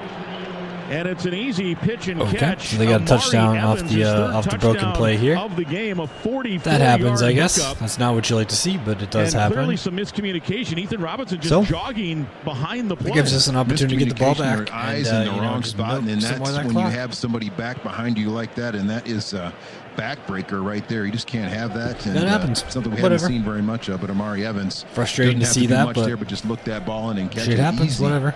Pitch and catch. Boy, and that has hushed the crowd here at Huntington Bank Stadium. We'll be fine. They faked a throw underneath and then just went deep. Yeah, they're going for the kick. Here is the snap, the spot, a flag down. I think Robinson jumped. The kick was good. This will be offside. Defense number 2. The penalties declined. The try is successful. 5 play on the field. 5 play, 75-yard drive. It covered 208, 40. All right. So Penn State gets a touchdown off of a broken play. Frustrating to see, but that happens sometimes. Gives us an opportunity to bounce back to keep milking some more of that clock. We've got the possession by just over a minute. So, yeah. I don't know. Let's go check around the league. BYU is down 14-0 against Arizona with about 5 minutes left to go in the first half. Looks like they put up a pretty competent drive here. 12 plays, 95 yards after a punt from BYU. So Arizona State looking to take down the one-loss team here. Colorado turnover on downs against Kansas at what looks like to be about midfield. Kansas has got the ball, 4 plays, 28 yards, going the opposite direction. It looks like they are going to try to take a 17-point lead early in the second quarter here. So kind of a shocking game, kind of a surprising game. I don't want to say did not expect this. We had high expectations from Kansas early, but obviously the season hasn't quite gone that way. They are on the road. They're at Arrowhead Stadium, which is technically neutral field, but I'm sure that would be kind of an interesting game to watch right now. Let's head over to our Nebraska game. Looks like Wisconsin just kicked a field goal to bring it back to a 4-point game. So could be a little bit more of a battle here than I anticipated. But they're both 5-5 teams. So hopefully Nebraska gets the ball and lets Dylan Raiola chuck the ball a little bit more and get things moving down the field. In our FCS game, our Midwest game here, we've got North Dakota State taking on South Dakota. That is currently a 4-point game. What did we have? Was this a fumble or a punt? A punt that looks like it landed on the 1-yard line. We've got not Nebraska. I mean, it's pretty much Nebraska, but North Dakota State here making a drive on just converted a 4th down here to extend their drive, 6 plays, 39 yards, 2 minutes, 21 seconds. So pretty interesting game over here. Oh, let's hop on and see. Do we have division? Yeah, let's get our Division 2 scores up here. First off, a Northwestern Minnesota. I don't know what game this is, but Bethel plays Coe College. Coe College is in Iowa. I think it's in northern Iowa, but Bethel is obviously, Coe College in Cedar Rapids. So, another big Midwest matchup here. We've got Mankato plays against Augustana. Augustana is trying to make that move up to FCS here in the next, I think it's the next couple of years, the next 2-3 years, something like that. That'll be an interesting game. That's currently a conference rivalry game in the NSIC, so that'll be an interesting game. Right-footed kicker, so possibility for Parrish to potentially have a chance here. 10-7, Minnesota the lead. The approach, the kick, high, booming end-over-end kick, and it will sail over Parrish's head, and the Gophers leading by 3 will get the ball from their own 25-yard line. When the holidays get real, start at Kohl's and Kohls.com, where you'll find amazing deals on everything you need, all in one place. So we can hop in here for just a second. I don't want to group these things together. Why do we keep saying to group them? We've got Bemidji State versus Angelo State here. Angelo State is in Texas. I had looked that up earlier. They're up by 7 with 12 minutes to go in the fourth quarter. The running back behind him, Brosmer set under center. we've got some receivers to the boundary side of the field, you know, some high school ties. I went to a high school kid I went to high school with the brother of a kid who plays on this team. We're alumni of the same school. Anyway, has to lob it up, and it's incomplete. There was a lot of pressure there, and it was a good throwaway. Good job defensively there by Penn State's Kobe says King. We might be able to get from Jay Davis. The Mankato game here take too. the cheese on that play. We tried to fake the handoff on the outside and then get a little screen pass, but they followed the action. They followed the lineman and our back over there. Not enough other attention. That Max did a nice job actually just to throw that ball away. Penn State now 110 yards, Minnesota 99. Whatever. Anyway. Out of the shotgun now. Taylor, the running back to the left. Brosmer, straight handoff to Taylor. Stutter step move, trying to get outside. A little bit of a seam and a nice gain across the 30 to almost the 38-yard line. Good to see DT getting back in the game and being healthy. The first man there lost his helmet. That was Tyrese Mills who lost his helmet. He'll come out of there. And it will be 3rd down and 3. And Jordan Newman comes in as a 3rd down back. An extra lineman comes in. That is Ashton Beers. And a very nice piece of running there by Darius. Bounced that ball to the outside a little bit, tucks in behind his lineman, and nice leg drive to make this a 3rd down and manageable. Actually, this is an important 3rd down here, Mike. Sure is. Gophers on 3rd down, 1 for 4. Double running backs now in terms of a Wildcat set for Taylor. Taylor, fake handoff, keeps it, and has the first down on that straight Wildcat. And a nice gain of about 5 out across the 35 to the 37-yard line. DeLuca, I always hate seeing this like Wildcat set with Darius Taylor as the quarterback. Darius is going to hand that ball off on that play just selfishly. If I'm a running back, most like if I'm the Wildcat, I'm not going to hand it off. Right, exactly. I love the Wildcat when we used to have Seth Green. Seth Green used to be a quarterback in high school. It was all and Darius was Taylor on that one. Faked it to Newman and then kept it. Recruited to Oregon to play quarterback at one point. So they moved the sticks, leading 10-7. Didn't take that offer the Gophers. Ended up coming to Minnesota. 9.5 to play second quarter. I love when we had him 38-yard line. Brosmer waits for the snap and wants to throw. Pressure comes. Flush. Now he throws over the middle, and it's right to DeLuca. Interception. Breaking a tackle of Spencer inside the 30 and working his way to the 24-yard line. The Gophers have not thrown an interception in a while. That's DeLuca's first, Brosmer's 5th. Intended target was Spencer, and this game has now flipped 180. That's too bad because the receiver was open. Max just threw that ball a little bit and a huge return too. So he had an easy chance, but if Elijah Spencer has an opportunity to catch that ball just a little bit higher and farther on the outside, he catches that ball for a first down. So they're at the 23-yard line, Penn State. All right, well, let's let our defense do its thing. Fakes a handoff, keeps it, and works inside the 20 into the red zone to the 19. We got the backup in Bo after the Prabula interception, here, which was underthrown. There's an injured Gopher on the play defensively. Trying to get a number over there. Looks like Anthony Smith. And with that injury, as they take a look, the medical staff, Mike Sitniak and company, and the head coach, P.J. Fleck, out there to attend tackle to and their what was that, a fumble? Star or was that it was a sack we'll take a break as well. Down. Hey, if you're looking for a great career that offers training and opportunities to advance, visit careers.marsden.com to see current openings. 207 passes without an interception for Max Brosmer. That's a crazy number. 207 throws without an interception. Timeout on the field. 8:56 to play second quarter. Gophers all right, we got by 3 time on the field. Let's give us check around the horn. North Dakota State still making that same drive we saw them earlier. We can hop off this game for now. Let's go check out some scores here. Nebraska punched the ball, puts them deep in Wisconsin territory at the 3, it looks like. Kansas ended up scoring from that long drive that they had earlier. 8 plays, 61 yards for a touchdown. That puts them up 17-0 right now. So good start for Kansas. Terrible start for Colorado. I feel like maybe some information is being spewed about Deion in that locker room, and his future chance of being a coach. And just I feel like there's a better than not chance that we might not see him there next year, considering a lot of vacancies are going to open up.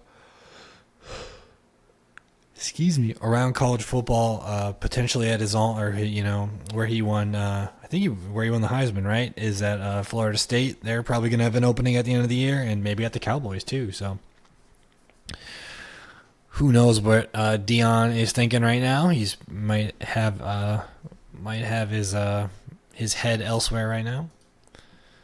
BYU punched the ball. Oh, is this this was over? How did they get the ball? It said touchdown, but then they get the ball right back. That might be an error. No? I don't know. Punt, touchdown, and then somehow they get the ball back. Maybe it was a punt again or something. Who knows what's going on with this thing right now? But Arizona State is putting out a dominant first half against BYU. Man, I'm tired. And by Midwest farm families, Prairie Farms is committed to quality and freshness that ensures the milk and dairy products served at your family's table are the very best. Visit prairiefarms.com for recipes and coupons. New Mexico State and enter for a chance to win dairy prize packages. Support local dairy farmers here and remember to drink local with Prairie Farms. Middle Tennessee State did just score a touchdown though, so they're making their way back. A Sun Belt matchup here between two teams going in opposite directions. Appalachian State puts up 24 in the second quarter against James Madison. They have a small lead right now. Minnesota 19. It's 2nd and 6. Drew Aller, the quarterback. His running back is Allen to his left, wide side to the right. Wallace the third, the lone man that way. Aller to throw. Looks, pressure comes, hits, and sacked. All the way back at the 29-yard line. Good sack from Jack Henderson there. When our defense and our backs him up a little bit. We got 3rd and 15 here, so good sack by Jack. Puts us in an advantageous position, puts them behind the sticks. Good call. Absolutely, we'd love to hold them to a field goal attempt. It's 3rd and 16. Ball at the 28. Running back stays Allen, wide side to the right. The tight end flank. The running back goes that way. Now comes back to the backfield. And Aller waits out of the pistol set on 3rd and long. 4 to snap. He's got the snap. Back to throw. Fires toward the sticks and too soon. The receiver was open, but Wallace had not turned his head yet. Incomplete, and the field goal unit comes on. Justin Wally in coverage. That's Securian. Great coverage moment. And the Gophers have done their job after the turnover to force a field goal. Let's check our league right now. Continue that. Had his receiver open on the Let's see, do we have any interesting FCS games going on? A very short 4th down play, or potentially might be able to pick it up, but he throws that ball too far on the outside.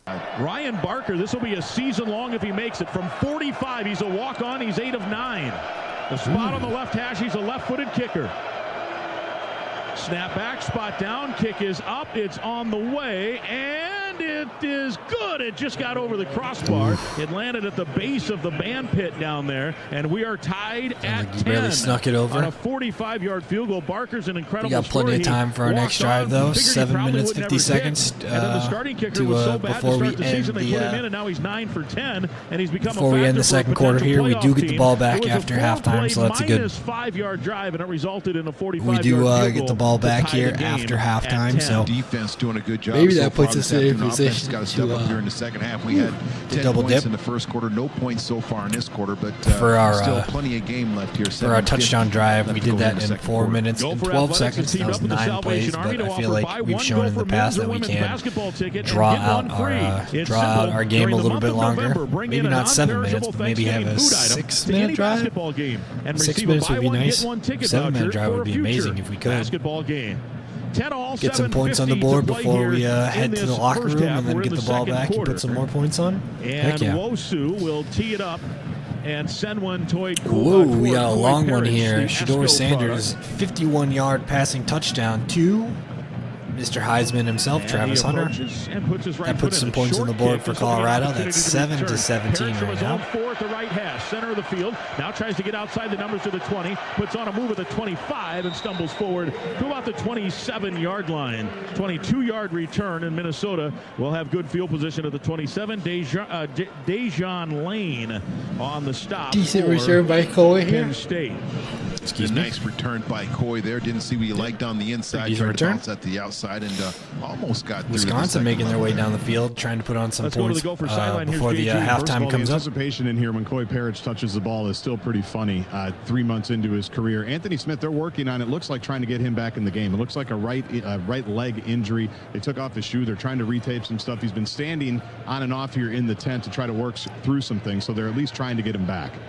That's good news. He was hobbled off, handoff to Major, trying the left side, steps out of a tackle, and a good move across the 30 to the 31-yard line. They, on that opening drive, rushed for 45 yards. Since then, just 17 yards. Mills brings down the ball carrier Major, but a good 5-yard pickup on first down. Yeah, really nice blocking up front, and then the Major doing a nice job of picking his way in there. Ended up tucking back in there behind the guard. Let's see some more from Marcus Major. Lowering his pad level to pick up 5 yards. He's due to have a little slippery breakthrough. 7:15 to go, second quarter. 10-10 the score. Minnesota that is, scored the first 10. Penn State has now scored the second 10. Who's got the next points to score? Minnesota's got the first crack at it, and a handoff to Taylor. Turns a corner, has a seam, hurdles a man at the 40, and he's out. Get a good hurdle in here from DT. And a gain of 11. There's an injured Nittany Lion on the play. 10-yard gain and a hurdle. And always fun to see that. Alonzo Ford, a defensive tackle. That's the man who took a shot on the airborne play. No, he was behind the play as he got pancaked there by Tyler Cooper. But what a run there by Taylor, a gain of 12 on the play. There we saw the speed, and that's something we didn't see much of a few weeks ago at Rutgers. Looks like Darius Taylor's pretty much back to full speed, able to get up to his speed. There was pressure on him in the backfield. He accelerates with a little hurdle there, and if he had been able to complete that hurdle, he might have been able to get a few more yards. All right, let's take a quick peek at this Bemidji State game against Angelo State. They're up 17-7. This Penn State team Angelo State's at their 45, driving with about 7 minutes to go. Virginia, checking their player area up through Philadelphia, New York City. They hit big. Virginia. This is a young man from Virginia. Good throw by the quarterback there. Get him a good. Moves pretty nimbly for get him a good 18-yard advance here. Walking off under his own power, not as nimbly as he would. That's a good sign that he's walking under his own power. Yes, it is. Every time this replay thing comes up, we have a freaking seizure. I don't know if that's just an us thing. That's an ESPN issue or what's going on. The Nittany Lions, it looks like DT are trying to bring an extra guy into the box here to help stop the run, and the Gophers have done a nice job this drive so far. Major, a good run, and then Taylor popped a 10 or 12-yarder on the last carry. Well, then hopefully that allows us to get some more plays downfield as well for Max throwing the ball. We got to concentrate on the quick game. They do a nice job of beating their initial man and getting to putting pressure on our quarterback. Yeah, they got 9 within 5 yards of the line of scrimmage right now. A single safety and 9 within 5 yards. Rosemer on a handoff to Major, and he works forward on first down for a gain of about 6 or 7. That is one thing, Darryl, when you bring everybody up, it's a hard angle if you break that first seam for everyone to get there. Well, and what we're doing, it's quick. It's almost like a dive you see, in high school. And a lot of Cam times, Scatterbo, take a quick dive. the all-doing running back from Arizona State here, goes for 23 yards for a touchdown, puts them up 20-0 against 10-10 the score, 6 minutes against to go, BYU. Quarter. Minnesota 2nd and 4 from their own 47-yard line. Taylor back in at running back, wide side of the right, 2 receivers that way. 8 in the box this time. Hand off to Taylor, trying the left side. Oh, what a good stutter step move, and he breaks outside and close to the first down. Where they spot it, there's an injured Penn State Nittany Lion, Tyrese Mills, on the play. He's going to be just short of the first down. It'll be 3rd and short at midfield for Minnesota. It looks like Mills took a hard block, maybe a forearm to the helmet on that play. Or actually, it was a forearm from the ball carrier delivered by Taylor. Yeah, and that's kind of what you teach. You teach a ball carrier to protect himself with that inside arm, put the ball on the outside, and use that arm on the inside as a little forearm shiver, and a little forearm shiver to the defender there. Yeah. Unfortunately, rang his bell a little bit.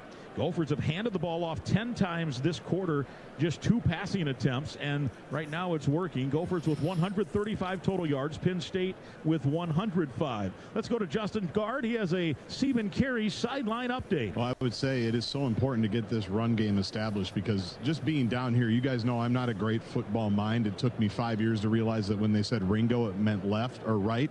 I still screwed it up. When they said Lizzie, it meant left. But Penn State's defensive line is fast, and they are getting on Max quickly. The Gophers, on some of those passes to Daniel Jackson, have had a couple that's of what happens when you get 5 stars. Everybody's going to be fast. Brosmer's had to throw it into some pretty good coverage because of that. So I think they really want to try to get Penn State's defense on their heels, and the best way to do that is continue to run the ball a little bit, because these dudes can play, just from my own eye test, which again is unscientific, but I can tell when guys are different.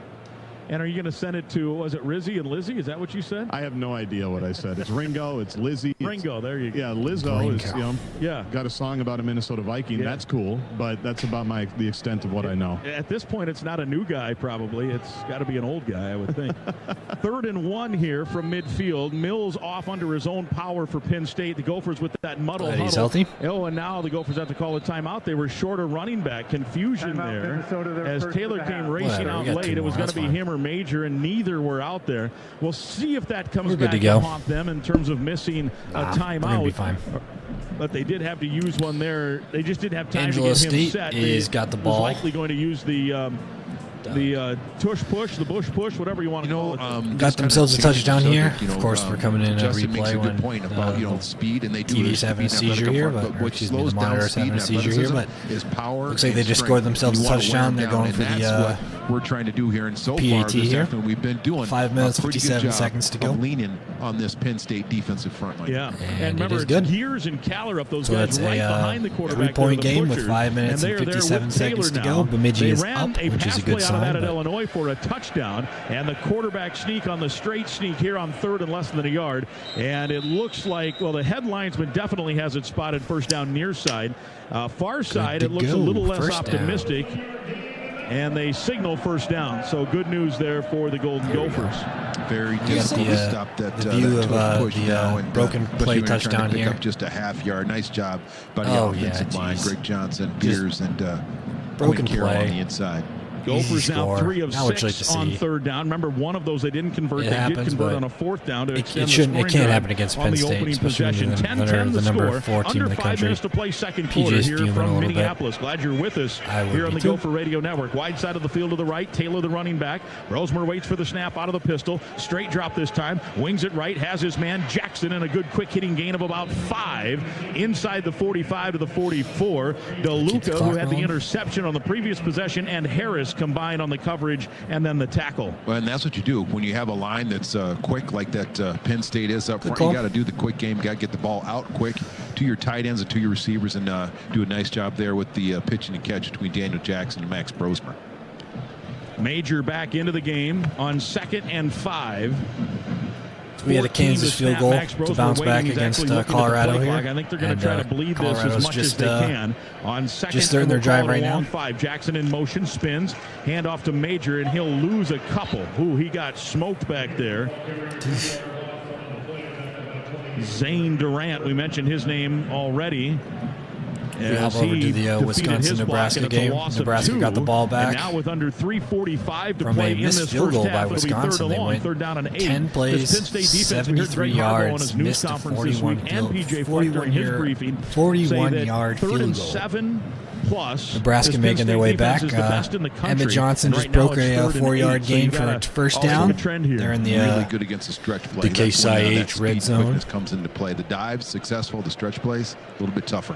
They have showing blitz. They do blitz, and it's swung out to Taylor. Taylor trying to get outside, and he's tripped up for a loss. They are so fast. Kobe King, the linebacker, and Taylor loses 3 on the completion, and it'll be 4th down, and the punt unit will come on 4th and 12. So that went from 2nd and 5 to 4th and 12 on a handoff, a loss, and a pass that defensive was speed -3. Yeah, especially if we're going to do passes like into when the a play takes a long time or a little bit longer to develop. Passes into the flats and in the backfield. With that speed, they're going to beat us. They're going to beat us. 2:45 and counting, first half. Double safeties on the return. Snap for Crawford, takes his time, and high end-over-end kick toward the far sideline. Bounces at the 10, takes a nice lateral bounce, rolls inside the 5, and this is just about perfect for the Australian Mark Crawford. They will maybe Mark Crawford heard my insults a little bit earlier. I keep saying older. Second quarter, tie game 10-10, 40 down at the 3-yard line. No return. A happier way to healthcare starts with Coop Health. Say goodbye to complicated paperwork and surprise bills. For more info, visit coophealth.com today. And they are our game sponsor today as well. We want to thank Corey Tower and all the great folks at Coop Health. So from the 3-yard line, first down, Aller was Singleton. They're in the end zone waiting for the snap. Gophers show blitz. It's a handoff to Singleton, and he burrows his way forward for a couple out to the 5-yard line. Lindenberg and Parrish there. Parrish in run support, and it'll bring up 2nd and 8. 2:13 and counting. Got another person down here. Doggone it. Clock is winding, and one of the linemen, the left tackle, Ioane Vega Ioane, the left guard, he is also a guy that is on the watch list for one of the great lines. A ton of players go down right now. And with 2:07, did he stay in the game? No, he came out. He came out, so we'll see who comes in. They're going to start playing. This will take us to the 2-minute warning. They will let this wind down to the 2-minute warning in a 10-10 game, 2nd and 8 when we come back. 2-minute timeout. From the Federated Insurance broadcast booth. So we got our 2-minute timeout here. It looks like Nebraska just scored at an 18-yard pass from Dylan Raiola. So good to see Nebraska get up on Wisconsin just before halftime. Looks like Wisconsin will receive the ball after halftime. So that's not perfect for Nebraska, but still better than nothing here. Colorado's making a drive down the field. They've got a good position or the good opportunity to take advantage of that 2-minute timeout here, coming up in about 44 seconds for them, so that'll be good. Their running game looks like it's been absolutely awful. Their leading rusher for 2 rushes is 23 yards. That's their quarterback, Shadur Sanders.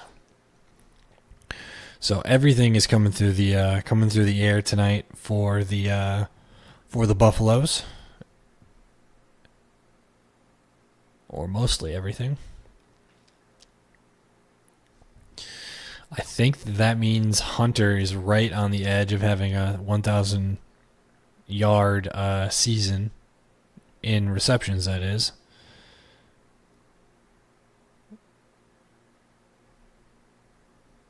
I thought it said he needed 60, but it looks like he needs 90 or 89, something like that. But if he hits 100, he'll definitely be there.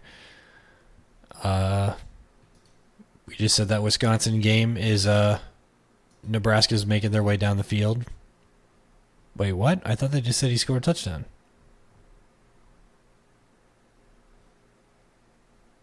I don't know what's going on there. It said he scored a touchdown, but then it says he didn't score a touchdown.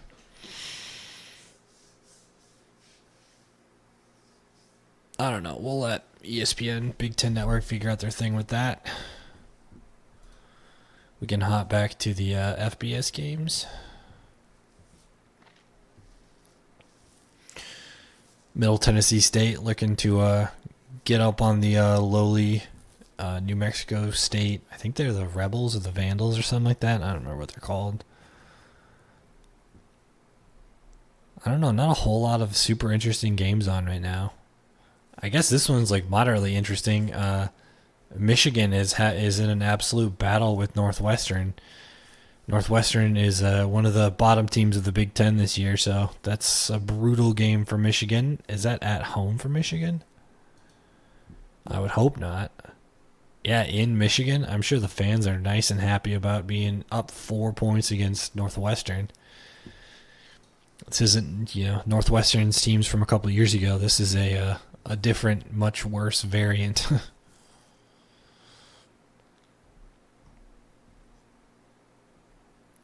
We have the battle for the Pac-12 championship today, the single game between Washington State and Oregon State in Reser Stadium in Corvallis. That could be an interesting, exciting one.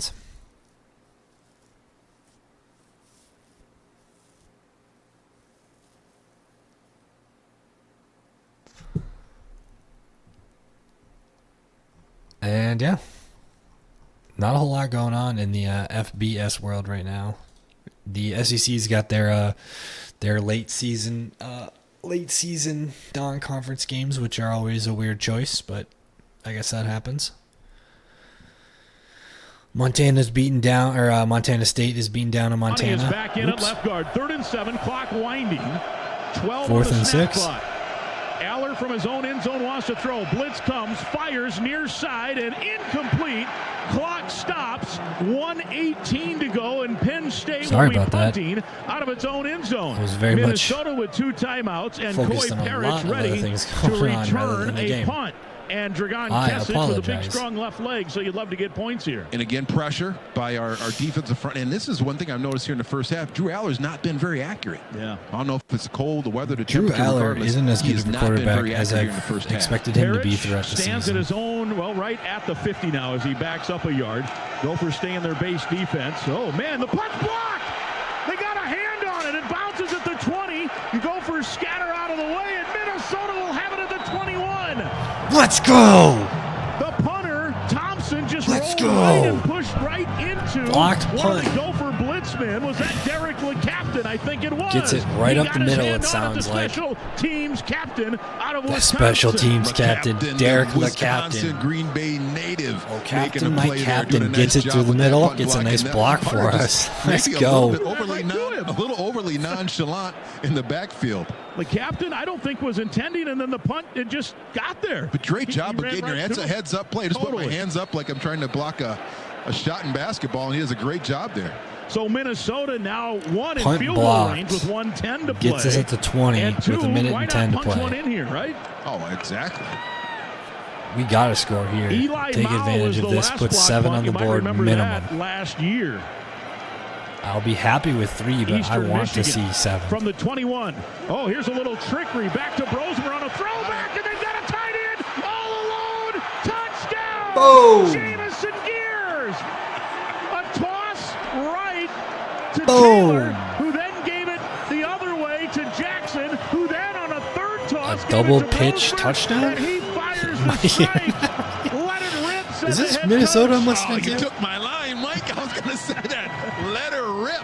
Yeah, let her rip. There you go, Peach. Peach. To Let the her tight end, rip. taking the cap out. And what minute here? We do get the ball to start out the second half. This minute now has become important. I would like to get a little more time off the clock. Yeah, maybe. I'm getting greedy. Yeah, you are real greedy now. 16-10, extra point pending here for Kesic. High snap. He got it down, and the kick is up, and it is good. And Minnesota gets a block punt, and then a little trickery, and they get a 21-yard touchdown from Brosmer. Just like PJ said, let her rip. Let's listen to him.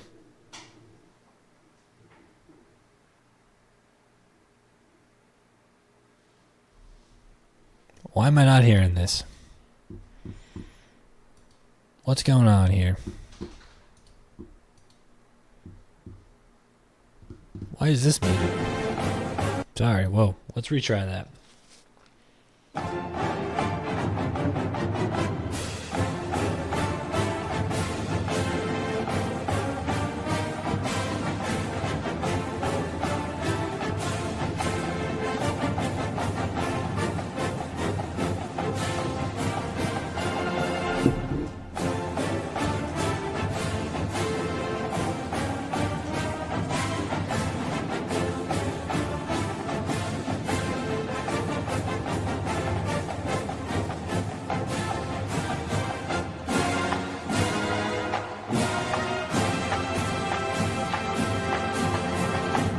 N-I-N-N-E-S-O-T-A.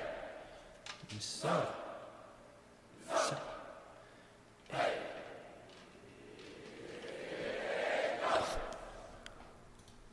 Raw. Hell of a way to end the first quarter here, or the first half, excuse me. So far this season. Gophers defensively. Hell of a start. Penn State with 3 timeouts, 63 seconds to go in the half. Aller with the running back. Next to him, Allen. Wants to throw, wings it out. It's Singleton, I beg your pardon. He makes the catch and is ushered out of bounds on that far sideline at about the 30. So they still have about a minute. Defense needs to play some ball here. Preferably keep them in bounds. And yeah, don't let them, just like the old DT said, don't let them break down our communication. That's what we need to do. Should be good. Aller is 10 of 14, but the completions have all been fairly short outside of the long touchdown. Singleton The running back was lined up right. Now comes set in the backfield. 57 seconds to go in the quarter. Minnesota leading by 7. Aller wants to throw over the middle. Good catch out there by Wallace III, and a first down across the 40 to the 41. Strigo dropped back to make the tackle. Clock will start once the sticks are set, and it starts now with 53 seconds. And Aller quickly wants to throw again. Pressure comes. Oh, a bad hold, no call. And it's Singleton out of the backfield. John Joyner was being held something fierce coming from that left side. Parrish on the coverage, the gain of about 6. Ooh, good to see Bemidji State scored. Quite a bit, but you still did a nice job of getting some pressure on Aller, who looks like he's regaining just a little bit of his accuracy here on this drive. Anthony Smith is in. That is good news here for Minnesota as he came off hobbled earlier in the quarter. 47 seconds. Clock is stopped on 2nd and 4. Singleton, the running back. Wallace III goes in motion well wide to the right. Aller wants to throw. Blitz comes from Baranowski. The throw down the near sideline. It is incomplete. Flag comes out late behind the play. The ball is likely uncatchable, and they are going to call interference here on Ethan Robinson. Defense number 2, 15-yard penalty, automatic first down. Crowd does not like that call. Was the ball even catchable? Didn't look like it. Looked like he was actually throwing the ball away. I don't even think Robinson, he touched it 5 yards out of bounds. Is this a reviewable play? PJ's giving it to him. I'll tell you, the Rutgers game was similar. These guys got to figure out what is and isn't interference. The guy, well, whatever. 1st and 10 from the 38. God damn. That's a huge play for them. The Indiana-Ohio State game had a bunch of terrible pass interference and non-calls. And here's the tight end Warren out of the backfield all the way down to the 10-yard line on a good catch. Got Lindenberg back to the play, and it whistled right by his ear hole and right to the tight end. And just like that, Penn State now, the explosive Nittany Lions are into it. And P.J. Fleck giving a hand to the officials. Yeah, it sounds like the fucking fans are giving to him too, which they should. His dad, of course, a longtime NFL official. I would assume Matt's watched a lot of football, but that was a horrendous call. Excuse me. That was a bad call. It was a bad call. Too bad. Hopefully we can rebound from it and make a play here. But good sack here for Bemidji. Puts him behind the sticks here. Lets the time run. PJ talking to the official. There's this one. It's not even interference watching the replay. That's just normal hand-to-hand combat. Like there's nothing there. But Matt Kukar saw something that didn't happen somehow, and then the pass is caught 6 yards out of bounds. Actually, it wasn't even caught. Aller, 1st and goal from the 9. Looking left on a straight drop. Now underneath. It's caught by the receiver Evans. He's tackled inbounds with 30 seconds. They have timeouts if they need him, but they're in no rush here.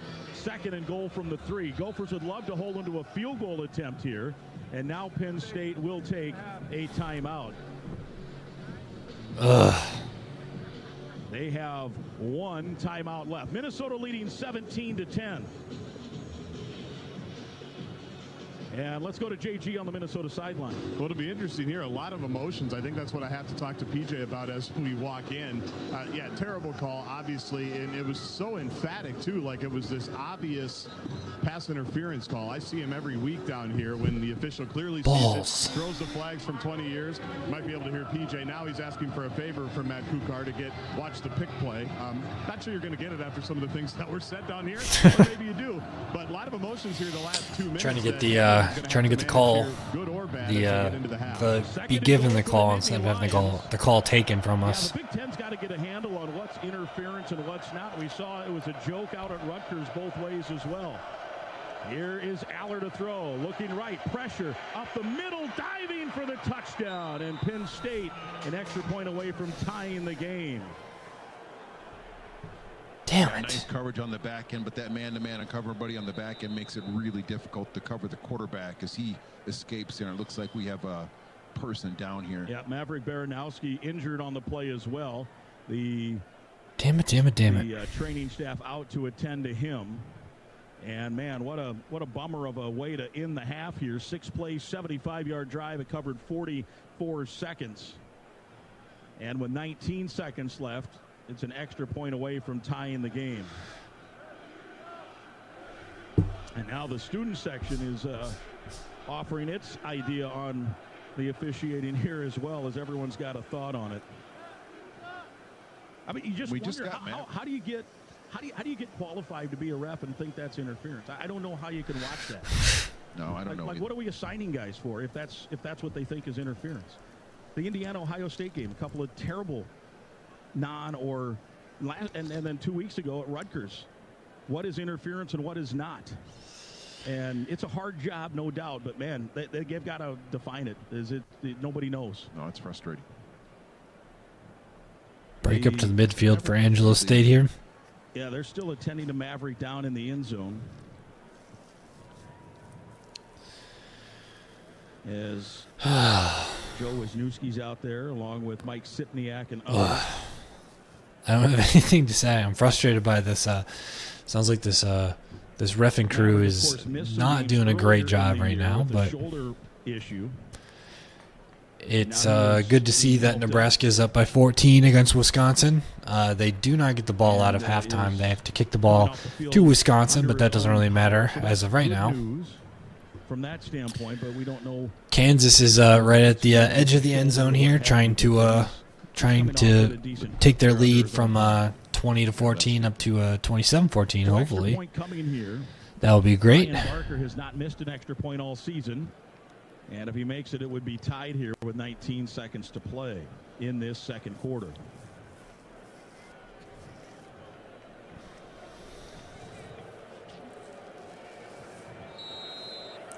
Travis Hunter's got 4 receptions for 90 yards, 1 touchdown. I think that puts him right at the doorstep, or just crosses over the 1,000-yard mark for the season. So good for him.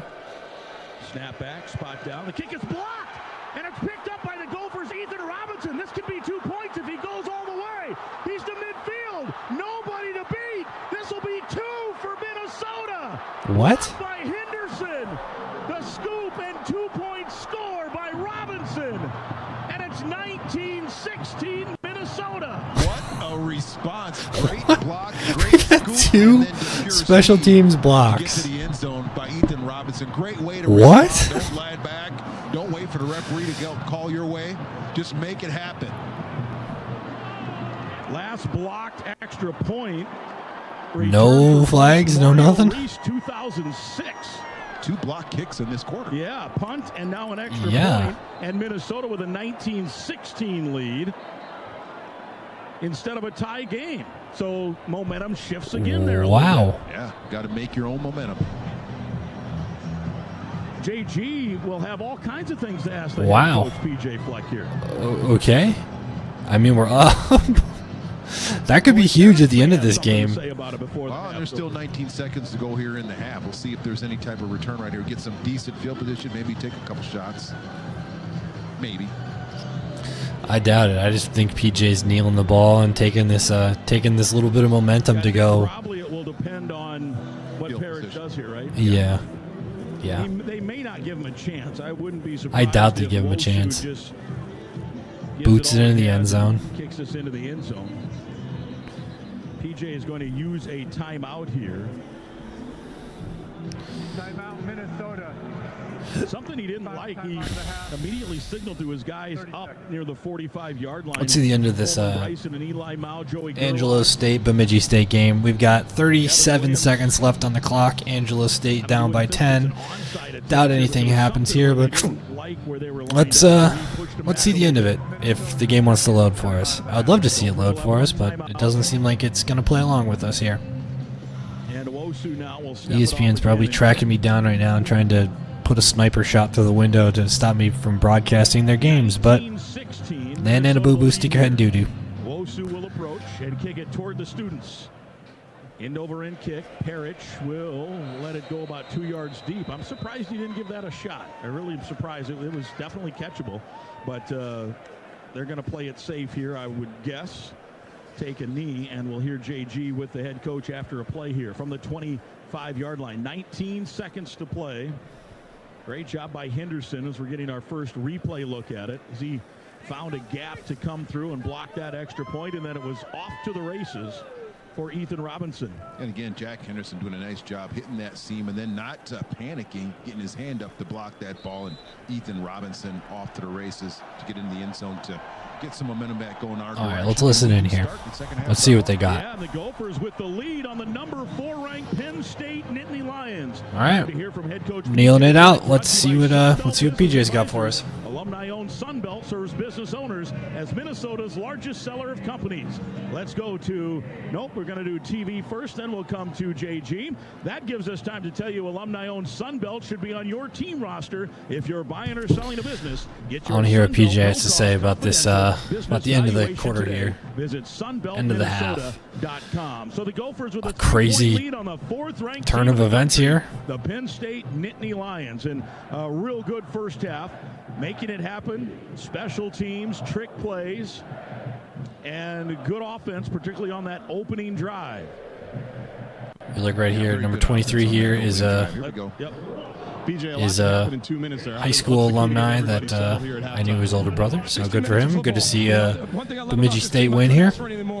Offense, defense, special teams are giving us everything they have, and they're just relentless. They just keep coming. We made some plays on each side of the ball, especially special teams, but now we got to be able to continue to bring that energy for 30 minutes. Now that you've seen the Penn State defense here, what's key offensively in the second half? Well, I think we got to continue to have success running the football, taking our opportunities in the short play action game, and getting some quick game as well, but they're so good. They take away a lot, and it's not about just the routes down the field.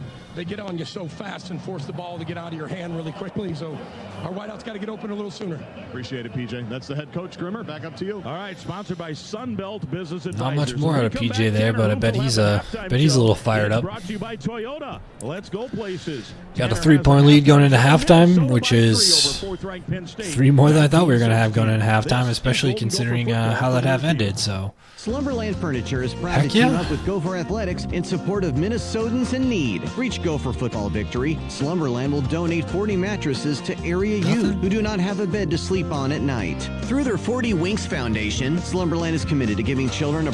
Let's take a look around the league right now. Let's see what they got going on. I've been trying to find the Mankato versus Augustana game, but it doesn't look like they have it on here. It says that they have it on their broadcast or on their thing here. Let's check one more time. Yeah, because this game just ended. Did this Mankato game end? It did.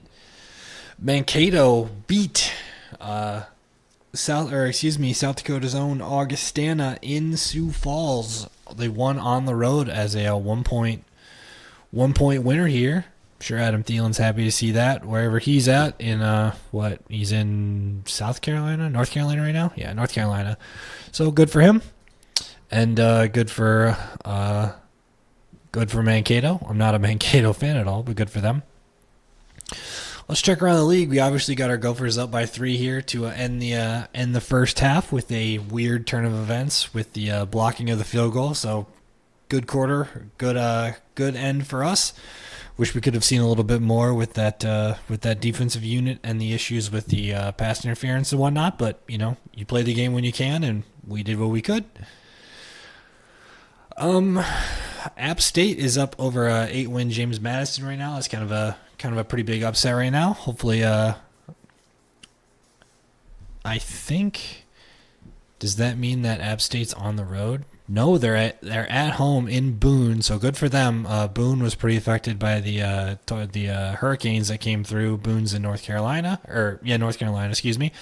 So good for App State. Let's hope to see them continue to grind and chip away at the old James Madison and keep up their lead. We got a tight game here, a tie against Arkansas State versus UL Monroe, so good for them. We're up 14-14 here. Texas is up big over Kentucky right now. Still the first half, so still a lot of game to go, but still they got a 2-touchdown lead on them, so good for them. We've been checking on and off with the Kansas and Colorado game and the BYU versus Arizona State game, so we've been popping in and out of those games. Kansas ended their first half with a field goal with 7 seconds to go, so good for them. good to see that, and I'm interested to see how this how the Big 12 shakes out when it comes to teams. I mean, they might have.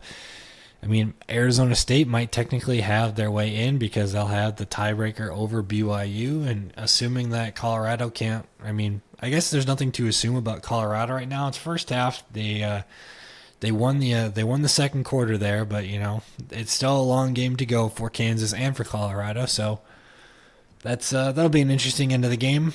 Michigan is starting to pull away a little bit against Northwestern. It's halftime in the big house there for Michigan. They're up 17-6. So let's hope we can see Northwestern pull one out on Michigan right now because nobody wants to see Michigan win.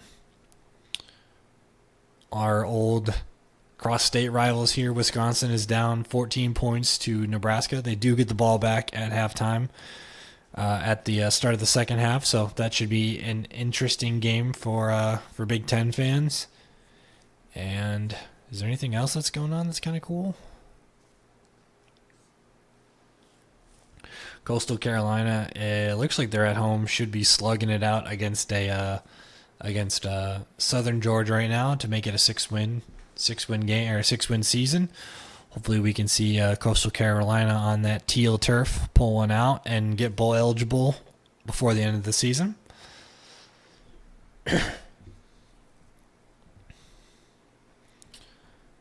And yeah, we'll check our FCS games.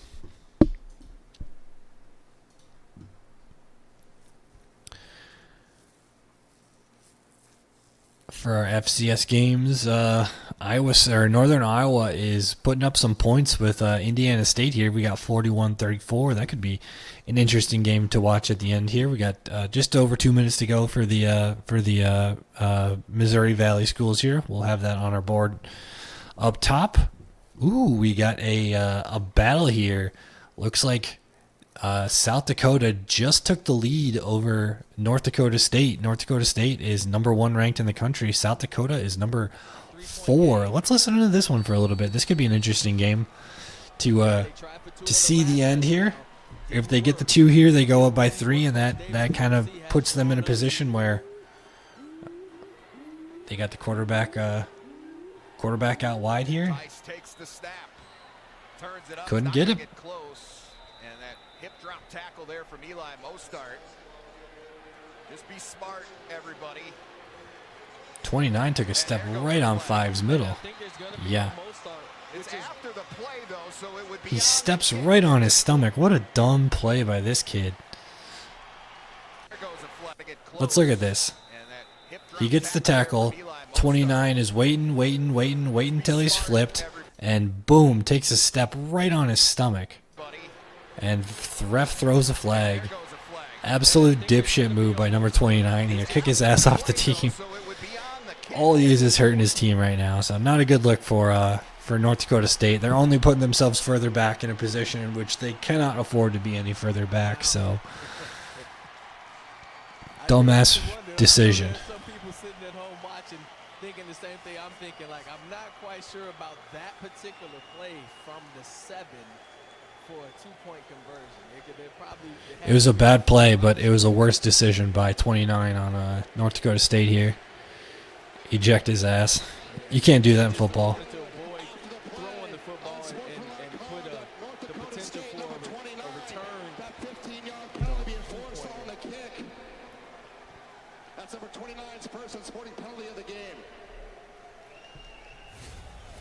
Just a dumbass play. Just watch him. He waits to get flipped over. He waits till his teammate has got the ball out and everything, and then goes and chooses to step right on his stomach. He must be watching too much Ndamukong Suh out there. You know, he thinks that's how you become an elite player, is by being a dirty player. And just not a good look for them at all. I hope South Dakota State pulls it out right now.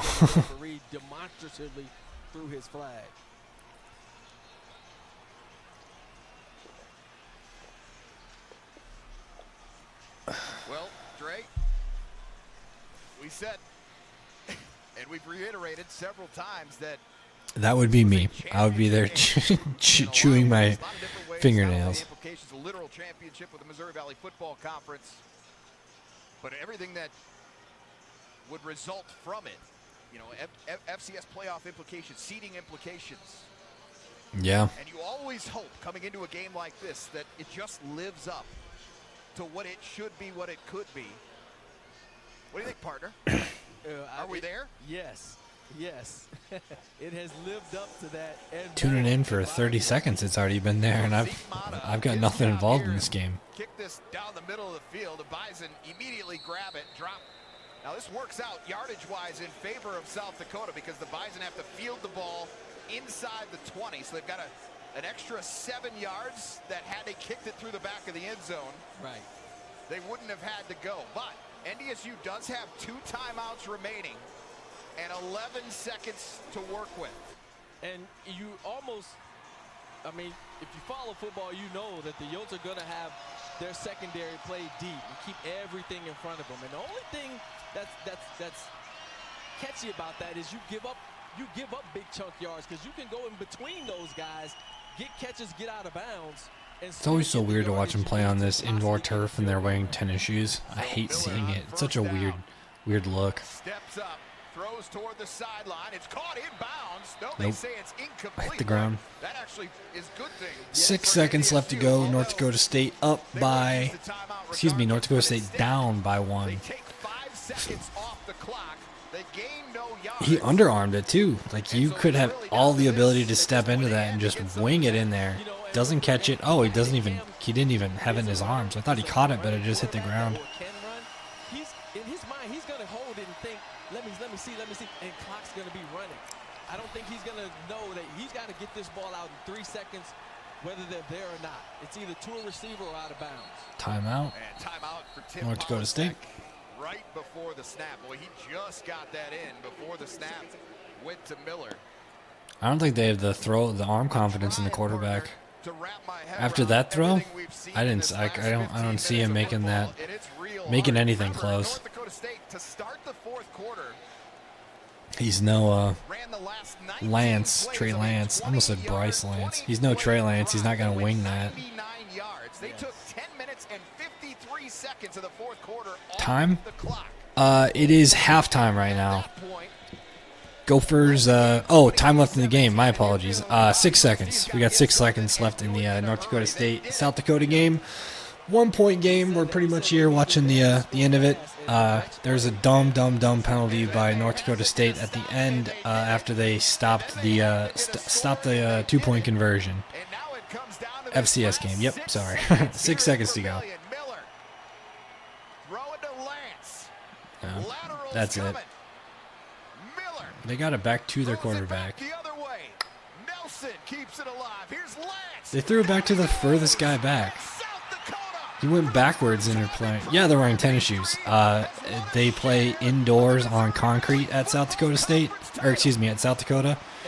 So it's basically just carpet. So they are wearing tennis shoes. I hate it. It's a bad look for a college team, and especially a good college team too. I'm pretty sure that they use this stadium for basketball games too. Oh, come on, South Dakota State. No reason to wave goodbye to them. And there are people down in Springfield, Missouri. The Jackrabbits from Brookings are saying, well, thank you, Coyotes. We appreciate a little share of that pie as well. And SDSU has got a ways to go, but they're up 38-9 in the third quarter. If that holds, it will be a 3-way tie for the Missouri Valley Football Conference title between NDSU, South Dakota, and South Dakota State. But nobody in this building is worried about that right now. I'll tell you right now, the folks in red. Hell yeah, good for them. Good for South Dakota. Glad to see them get a share of the game here. Who do I have in the Army Notre Dame game? I'm pretty sure it's in Notre Dame, if I'm not mistaken. So let's look at it. Let's check it out. We've got our FBS games here. That game's going to be starting up anytime now, if I'm not mistaken. On Peacock, 4:30 kickoff. Okay, so we got about 2 hours before the kickoff here. I'm going to say I have Notre Dame winning that game, but I'm not. I like the way that Army plays. I've seen a pretty decent amount of Army football this season, a surprising amount of Army football this season, and they play like an Army team. They keep the ball. They dominate their time of possession, and that's what you need to do in order to beat big games. I mean, we see that every single year. I mean, a few years ago, was it last year or 2 years ago? Army took Michigan, I think it was, to the brink because they just they maintain the ball. They don't turn it over. They find their opportunities and they strike. And from earlier this season, I mean, we obviously see that they can be beaten. They lost to a Northern Illinois team that I'm pretty sure has gone on to not do a whole lot this season, if I'm not mistaken. Oh, I don't want to open the picture. I want to open up the team. There we go. Yeah, so they lost to a Northern Illinois team that's currently 6-5, so they can be beaten. They've shown that they can be beaten, and they were beaten at home. I think it's going to be a tough test. I think it's going to be a tough test for Notre Dame, especially. Oh no, it's not. Excuse me. I thought this was a home game for Notre Dame. They are in neutral site. They're in the Bronx at Yankee Stadium, so that might be actually a pretty big factor. They're not going to be home field favorites or whatever. So I don't know. I think that gives a little bit better of an opportunity for Army to do something with it. The car accident law Definitely firm with going to a have to 70-year turn that legacy game of on trust. after the Gopher game here to see Army versus Penn State. Just, it's just like the style of play that Army plays is like they're an opportunistic team that likes to keep it on the ground but can put it through the air when they want to. So, I don't know. I'm going to say tentatively I'm going to give the edge to Notre Dame, but Army's not out of it. Army's not out of it. The way that they play the ball and the way that they play together is pretty cool. Let's check the betting buzz here. It says they started out at 5,001, went to 501. I would put $10 on that. I'm not gonna put huge stakes on that, but I think that there's a better than not chance that Army can pull it out on a neutral site against a Notre Dame team that is good, but show that they can be beaten. And that neutral site's going to be a huge advantage for Army. Rosemer on a throwback, and they've got a tight end all alone. Touchdown, Jamison Gears. A toss right to Taylor. I hope Army wins. You have a nephew on the team, offensive lineman who then on a third toss gave it to Rosemer, and he fires the strike. Let's check out Notre Dame's roster PJ went here. deep in his bag for that one, put Minnesota back in front. Penn State, though, would score a touchdown in the final minute of the first half. Let's sort by weight. But the Considering Gophers he's an special offensive teams had a lineman, great let's sort first by half. weight. We're going top to bottom. Hell yeah, here he is. The biggest guy out of the bunch, Springfield, Missouri, 6'4", freshman. Nobody to beat. This will be two. Good for him. Good for you.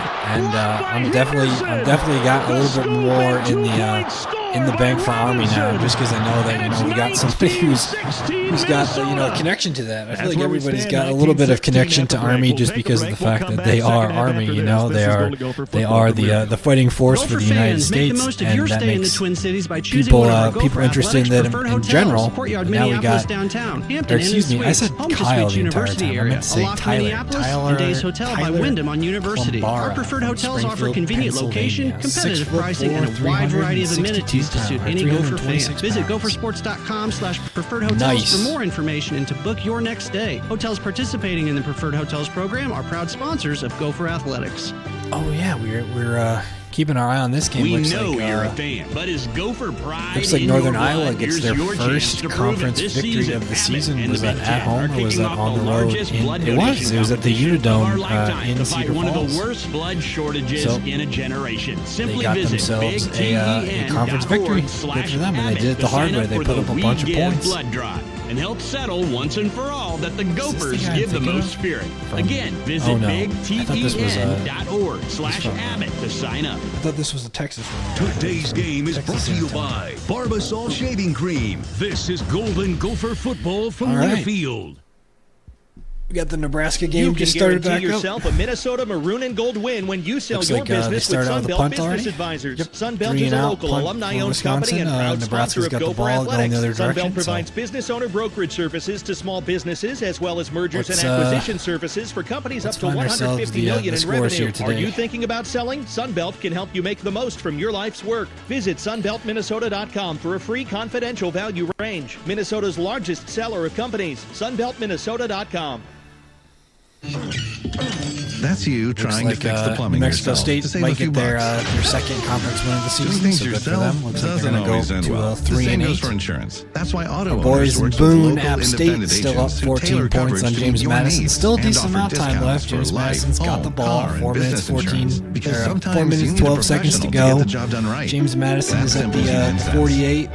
Ask the driving, making their way in Roseville if auto owners make sense for you. Into App State territory, so we'll keep an eye on that game. Not a whole lot elsewhere. Looks like we might see the first victory for Florida Atlantic in the American today. They're down by 6 right now, but they looks like they just scored. And Charlotte's got the ball right now. David Leatherman, our spotter, Troy Pearson, our assistant, and our statistician Dan Reesing. Gophers leading 19-16. Texas Tech is battling right now with a winless in the Big 12 Oklahoma. Winless Big 12 or winless Big 12 Oklahoma State shining brightly onto this Huntington Bank Stadium is probably the biggest surprise I've had this season. They have their running back from last year who was on pace to be a Heisman winner. He was definitely in Heisman consideration. So it is a pretty good half. Pretty disappointing team this season. Oklahoma State, 0 wins in the Big 12. I know it's a different Big 12, but they were pretty decent last year. The second half they with the ball, back their quarterback, I'm pretty sure. They've got hopefully come out with the victory. Gophers won the toss and deferred, so that's why they'll get it to start here this third quarter. Bowman. In motion, Elijah Alan Spencer. Bowman He comes to the right. That's the wide side of the field. Brosmer with Taylor next to him wants to throw. Brosmer feels pressure, throws over the middle, caught by Spencer. Good move at the 45. Works his way almost to midfield, and a gain on first down of 24. Tony Rojas, the linebacker, dropping in pass coverage to make the tackle. Elijah Spencer, 23 yards for the first play. The first play of the third quarter. Good for him. First play also. Nice Alan Bowman was supposed to be the replacement for Max stands in there, takes a shot to find his receiver Spencer down the field. Yeah, great step up in that pocket, and then just a flick of the wrist to get it down there. The Mahomes replacement. He's still in the league thanks to the COVID rules and transferring. And I think he got injured. Maybe, I don't know exactly. Not much. Gophers anyway, have tried that let's cutback refocus a lot. our energy here towards the second Minnesota and game. 9. Minnesota leading by 3. Davon J. Thomas on the stop, redshirt senior out of Burtonsville, Maryland, 6'1", 305. Yeah, and they got us the flea flicker touchdown highlights here. Against a high-speed pursuit team like this Penn State, but so far haven't been super successful with the cutback. Gophers with 178 total yards, Penn State 169. To the corner. In motion comes Gears on 2nd and 9 from the 49. Marcus Major, the running back, 8 to snap. And Brosmer has the snap. Quick drop, hits a little bubble screen. Oh, and Jackson dropped the ball. Took his eye off it as he tried to turn up the field before the ball was in his hands. And a touchdown here. Very uncharacteristic mistake by the senior on senior day. Yeah, it was, and he doesn't happen very often. There was a little bit of room there for him to hit that seam on that bubble screen there, trying to, get the ball out quick on the perimeter. 9 yards to go. Now, this pass rush, you've hit on it a couple of times. That's the idea, right? Not a whole lot in the playbook for this, but PJ's a smart guy. He got us right at the 50, so if we get close, it might be 4-down territory. Now it's 3rd and 9. Gophers 3 of 7 on 3rd down. And now Penn State has jumped. The question is, were they drawn off? They'll have a huddle here to discuss it. Give it to us. Yeah, it looks like it was against them. Give it to us. I would think so, and it looks like that's the way it's going to go. Boom. Offside. Defense number 3rd and 4. You got a lot more plays in the playbook for 3rd and 4. Neutral zone, 5-yard penalty. 3rd down. That's Keziah Azard, the big senior tackle. Number 99. 6'3", 305, also out of Maryland, and that helps. Now it's 3rd and 4. They get into Penn State territory at the 46, much more manageable than 3rd and 9. Brosmer with 3 receivers wide to the right. That's the wide side of the field. Now Major bounces that way as well and has a handoff left side. Turns it up close to the first down. It'll depend on the spot. He took a hard tackle in a friendly spot. It'll be a first down, Minnesota. Also, just a great run by Marcus, knowing what he had to get there. We need that after the pass interference issues we've had in the key yardage to end the first half there. Third quarter. And you talk about that. There are these quick hitters. That was just a quick hitter. 3rd and 4. Boom, Nebraska like goes up by 17 here. I thought it was maybe a friendly spot. Gophers could they can review this, but they can't review the. So it's a they can't review the official's going to make a judgment here, but you won't be judged at Planet Fitness. Home to the judgment-free zone. Go to planetfitness.com to learn how you can join the judgment-free zone. Let's go to JG. Go ahead. Go to JG. Well, one thing we've lamented in years past is lack of camera angles when it comes to replays. I don't think it's going to be an issue here. CBS has everything. You see the sky cam right above the Gophers here. They've got the cart cam right next to me. They've got the jib boom cam over here, I think is what they call it. And they have pylon cams for every first down marker. There's an actual pylon that they bring every 10 yards. So we should get a pretty decent look at this one, whether we like the good news or not. Yeah, looking at it here, we've gotten 3 views or so. I don't think there's enough to overturn it or to bring it back. That's what I like to hear. Inconclusive evidence. 3 inches short. We're going to have an announcement here from the referee. That's how you win and lose college. On the field stands Boom. That's how you win and lose college football games. Inconclusive evidence. It was dicey, but and that's the thing. It was about 10 or 12 years ago. They basically, they didn't want to do measurements anymore, and they said, look, everyone knows if it's close, we're going to move the sticks and move on with the play, and everyone accepted it. And so it gets a little dicey when you stop it on those plays, but it just wasn't enough to overturn it, we're going to get some information here about this block field goal play. 1st and 10 from the 42, Jackson the receiver. Wide to the left in single coverage over there. Brosmer with Taylor next to him, the wide side to the right.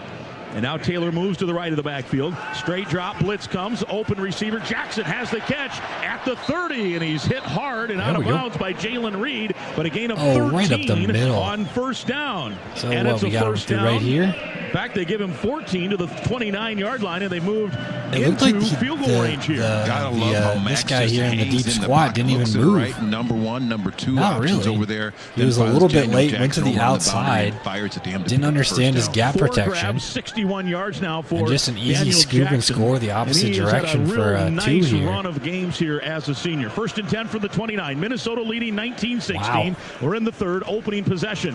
Hand off. Taylor steps around 1 tackle and works his way just beyond the line of scrimmage, then stood up by Kobe King, the junior out of Detroit. The assistant coach, one of the assistant coaches on this team this week, in an article called him an assistant coach on the field, and he was home there for a gain of 2. That's high praise when you got someone you feel like is an assistant coach on the field that recognizes game plan and can help everyone else get lined up besides being Jack Henderson. I think they said it was the captain. Coy Parrish in now offensively. He's slotted to the right on the radio with call, the tight end Frank Bierman. Good play regardless. Washington is in between those two at the line of scrimmage. In motion now is Parrish, and now he comes back. Fake handoff to him, and a little reverse to Jackson. He gets out of 1 tackle in the backfield, and now he's got some green space, 25, and he's tackled at the 21. After all of that, it's a gain of about 7. Could have been a loss of 10. Kobe King eventually tracked him down, and some more let her rip here from the game plan. Yeah, I guess PJ's digging deep into the playbook. Good for him. But Daniel Jackson did a nice job within that play. Just I guess that's what you need to do in order to beat Penn State is dig deep in the playbook. The man who initially had him bubbled in the backfield, but he just did not quite get the angle. A good jitterbug move there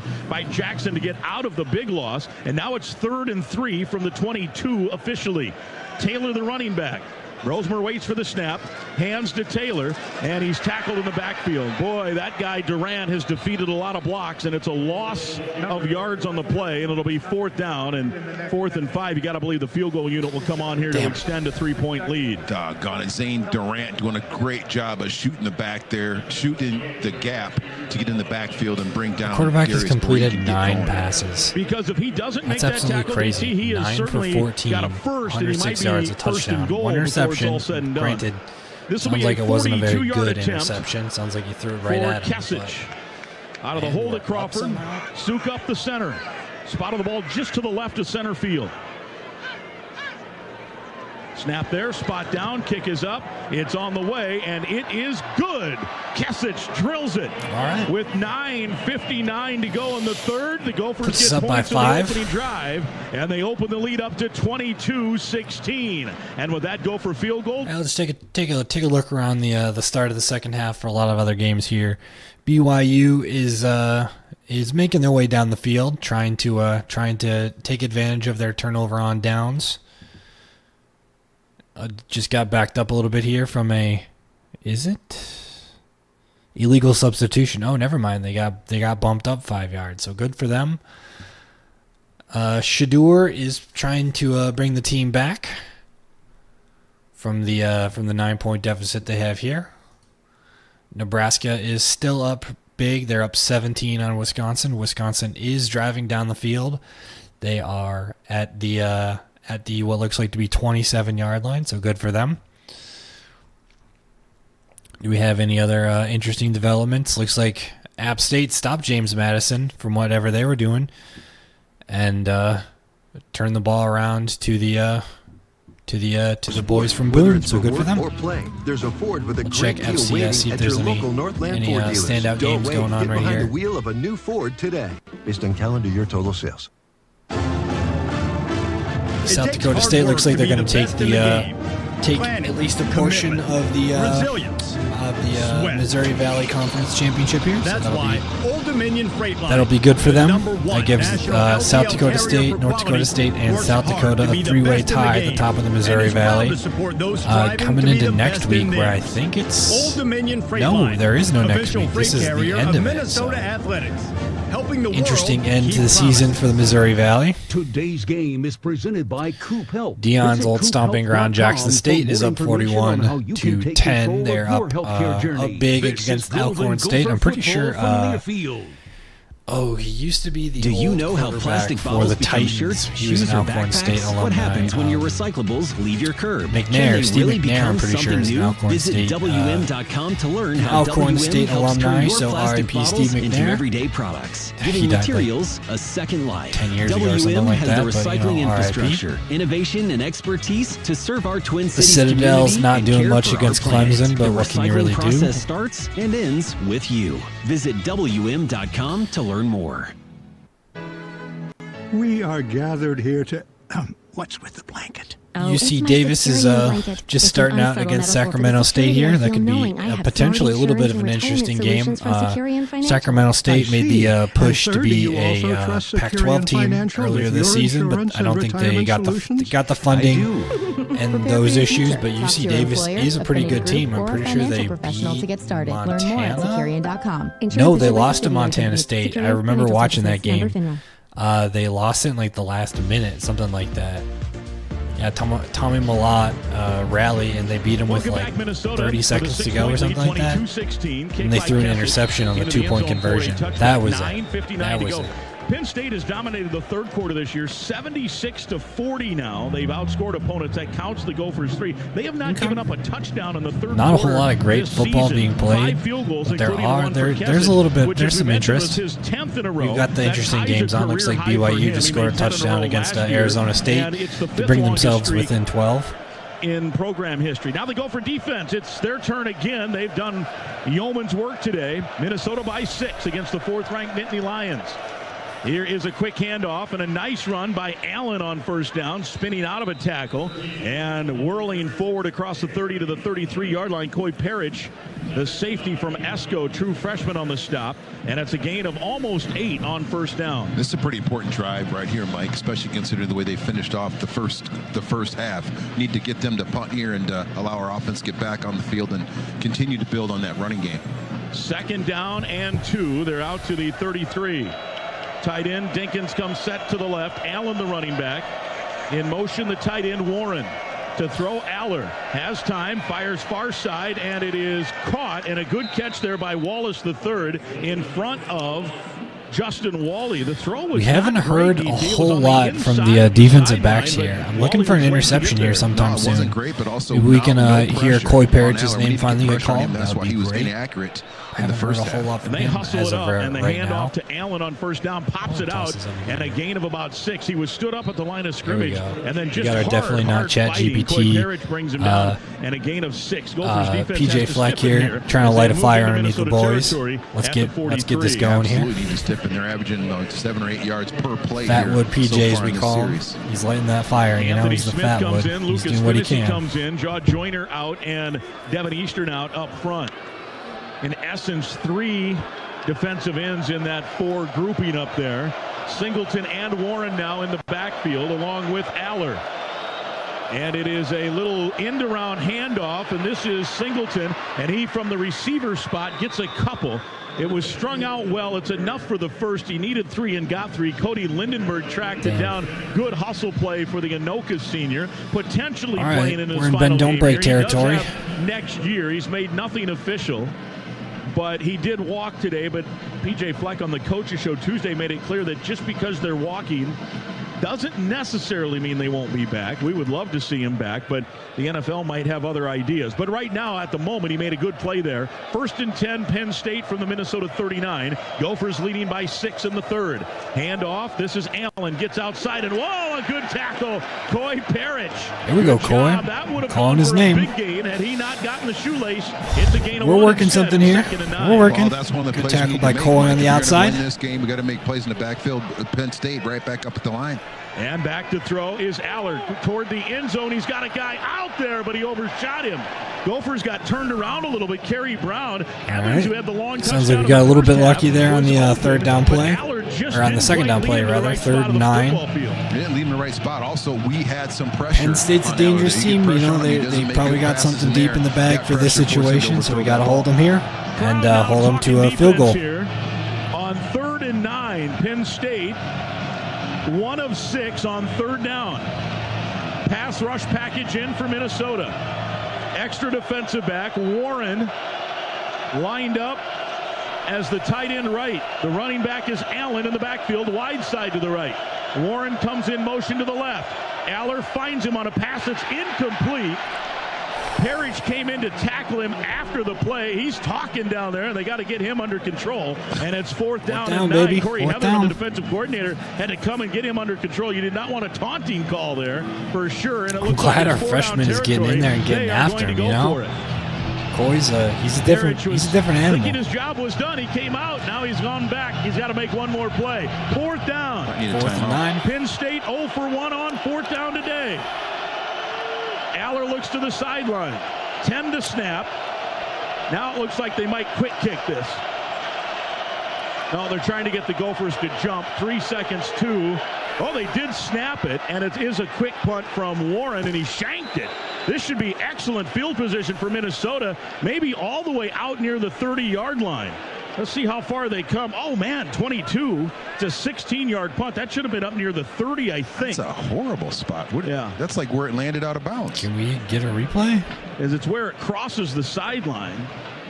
So We can get a replay on the first down, but we can't get a replay on the might punt. be closer than we thought. Either way, the Gophers forced the punt. It was a quick kick by Tyler Warren. All right. And Minnesota While we're will turning have over it here, at I the got to take a quick 22 hop out and with go a to the bathroom, 6-point but lead we'll definitely be when back we here. Come back. Washburn McCreevy Funeral Chapels and Cremation Services, family owned and celebrating over 165 years of serving families in the Twin Cities. They're proud supporters of Gopher football, and you can visit their webpage at washburnmccreevy.com. This is Golden Gopher football from Learfield. Gopher fans, this is Mike Grimm. As a business owner, you understand the importance of protecting your reputation, workplace, employees, and financial assets. Our team is ready to help yours by creating a custom lineup of industry-specific coverages and risk management services to help you stay at the top of your game. Contact your local Federated representative for more information. Federated Insurance. It's our business to protect yours. Proud sponsor of Golden Gopher Athletics. Programming is supported by Flint Hills Resources Pine Bend Refinery in Rosemount, a leading producer of the transportation fuels Minnesotans rely on every day. Pine Bend is one of the nation's most innovative and efficient refineries, having earned the U.S. Environmental Protection Agency's Energy Star certification 5 years in a row. For more information about the Flint Hills Resources Pine Bend Refinery, visit pinebendrefinery.com. All we're good to go here. Today's game is brought to you by Gophers got the ball in a precarious position, 22, but it sounds like it might get adjusted a little bit, hopefully, after the battery automatic review. Fingers I'm crossed. Take my car into the shop today. Really? I can take care of that. Are you sure? Of course. Let's take a look around the league right now. BYU got stopped on the 2-point conversion. Did get a Are you okay out there? did get a touchdown though, so they're up they're down 9-21. Some things are better left to the professional. 2 minutes, about 3 minutes to go in trust your local repair the third facility. quarter here. And when you need a battery, trust Cam FVP. Scatterbo is Visit doing everything right now. 21 carries, 123 Marston rushing is a yards, full-service and building 3 maintenance touchdowns. provider, So servicing dude's Gopher being an Nation absolute since beast. He's going back to 1952. his Marston early has job season for openings him. throughout the Twin Cities area. If you have a valid Minnesota driver's license and a reliable vehicle, reach out to Marston to learn more Shiloh about threw another one to Travis Hunter here, who's making his case for the Heisman. I think at this point, with 2 touchdowns against this Kansas team, he's over 1,000 yards offensively for the season, so good for him. You might be seeing him make his Heisman case here in this tight game against Kansas in order to maintain their lead in the Big 12 here. Well, I guess not their lead, assuming that BYU continues. Okay, so it looks like Kansas or Arizona State just went up even bigger against BYU. A 61-yard touchdown pass from Sam Levitt to Xavier Gilroy. Much of that time out asking why the spot was the 22 and not closer to the 30. And here's a handoff to Taylor, and he'll lose yards again. This defense came in with a whole bunch of tackles for a loss to Luka, the first man there, Reed, the second man there. And this defense, well, as we said, Nebraska at the just start, put down every time another we mention touchdown against somebody, Wisconsin. That puts it's them up likely 24 they're going to, at a minimum, get a shot in the NFL. So they're up 24 maximum, points over Wisconsin. That's 34-10. Pick. Yeah, a really good for them. I'm going to cross that game out off of our list because no need to really we don't have worry about that one as of right now. Quick on the dives. 2nd and 11. In fact, 2nd and 12. The spot at the 20 now. Michigan even more against Northwestern right now, so no reason to look at them as well. Defense. Rosemer waiting with the running back next to him. It's a quick hitting pass. Brockington has it, and he steps out of bounds. It's complete. Oh, and maybe a late hit. The crowd thought so. No flag. In coverage over there was A.J. Harris. A gain of 6, but because of the loss of 2 on first down, it'll bring up a 3rd and 7. Yeah, the crowd saw the replay. That was pretty harmless. It is football. It wasn't a late hit. It wasn't anywhere like low or anything. He just got twisted up and probably lost awareness of where he was a little bit. It was a fairly good chuck. The weirdest ACC matchup of all time. Stanford is taking on Cal right now in an ACC matchup. 2 teams that have never seen the Atlantic Coast. Gophers on 3rd down, 4 of 9. Snap back to Rosemer, looking left, now flush from the pocket, rolling right back over the middle, and it's too high. He had an open guy, Jackson, there that would have been a first at the 35, and it was high and behind him, and throwing on the run was just a little too tough, and lucky that the safety didn't catch it. It's an interception, Mark Crawford boot another one down. Hopefully it's not another one of his classic squib kicks. To play in the 3rd, and Mark Crawford on to punt with a 6-point lead. Just tough to throw with touch when you're kind of running flushed out of the pocket like that against your body. It was just a little tall. From his own 10, Crawford.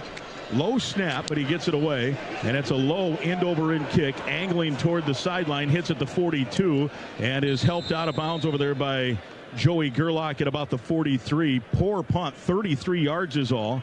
And it will be good field position here for Minnesota, or for Penn State at the Minnesota, make it the Penn State 43. We owe you another break. We'll take that right now. But first, 23 yards is not going to do us any good. We need a 50-yard boot support Gopher Athletics. Truestone offers a full menu of exceptional financial services, and they're in your neighborhood. Learn more at truestone.org. This is Golden Gopher football from Learfield. I'm a coffee lover. Check Buying coffee out is one of my worst spending habits. That's why I decided to get more from my morning routine by enjoying 20 cups of deliciously rich coffee with Coffee Mate for the price of one coffee from a coffee Southern shop. Utah here, Utah Tech, which Coffee Mate. I don't remember exactly where Utah Tech is, but for the biggest 2-day ice fishing sale of the season at Shields Ice Fest. Enjoy big early season savings, daily giveaways, unadvertised sales, and giveaways featuring. Anyway, we got a battle of the Utah schools here. Pretty close game, 28-31. 1. a Shields Outfitters bucket. About There's a 4 Jason minutes Mitchell to go in the seminar, ice 4th. castles, and power sport vehicles on display, plus more at Shields' 5th Annual Ice Fest. South presented Dakota by State Claire, just Friday, continuing to November dominate 22nd that from game. 9:30 to 7, and Saturday, November Mercer putting 23rd up some from big 9:30 points to as 5 well in our against parking lot at Furman. So good Shields for in them. Eden Prairie. All the special interests are represented in St. Paul. My boys, Portland State, are beating a bad Northern Colorado team. Hopefully there's more than 100 fans at Hillsborough Stadium there today. This one could be a little bit of an interesting game. Idaho State versus Idaho. You know, you're in a Pocatello here, which is you know, it's not the Kibbe Dome. Is that the modern Kibbe Dome? I don't exactly know. It is the Kibbe Dome. Okay, never mind. I apologize. The ICCU Kibbe Dome here.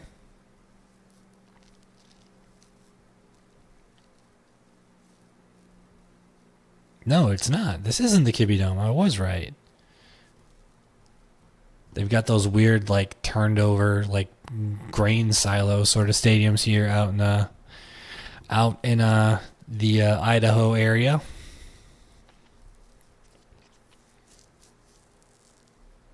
Richmond beat down on William and Mary. I got a buddy who works out at William and Mary for their athletic department, so sad to see them get smoked in their last game of the season. But you know, Richmond, it looks like they're a pretty good team, so I guess that happens. Minnesota leading Penn State 22-16. East Tennessee beats up on Virginia Military Institute, a one-win team. University Research and Advances in Technology, Minnesota Corn Get to see the Ivy, the game here or whatever. People, planet, and profit. Wish we could have watched that a little bit, but that's all right. 10 seconds on the Gopher Radio Network. All right.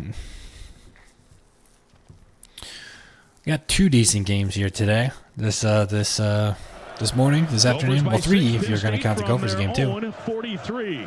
Aller with a fake throw and now a little center screen, and this is Warren, and that's his first what I would call relatively big play. It's a 12 to 13 yard pickup into Minnesota territory at the 45. Brown on the stop. It seems like our defensive backs haven't really done a whole lot this game.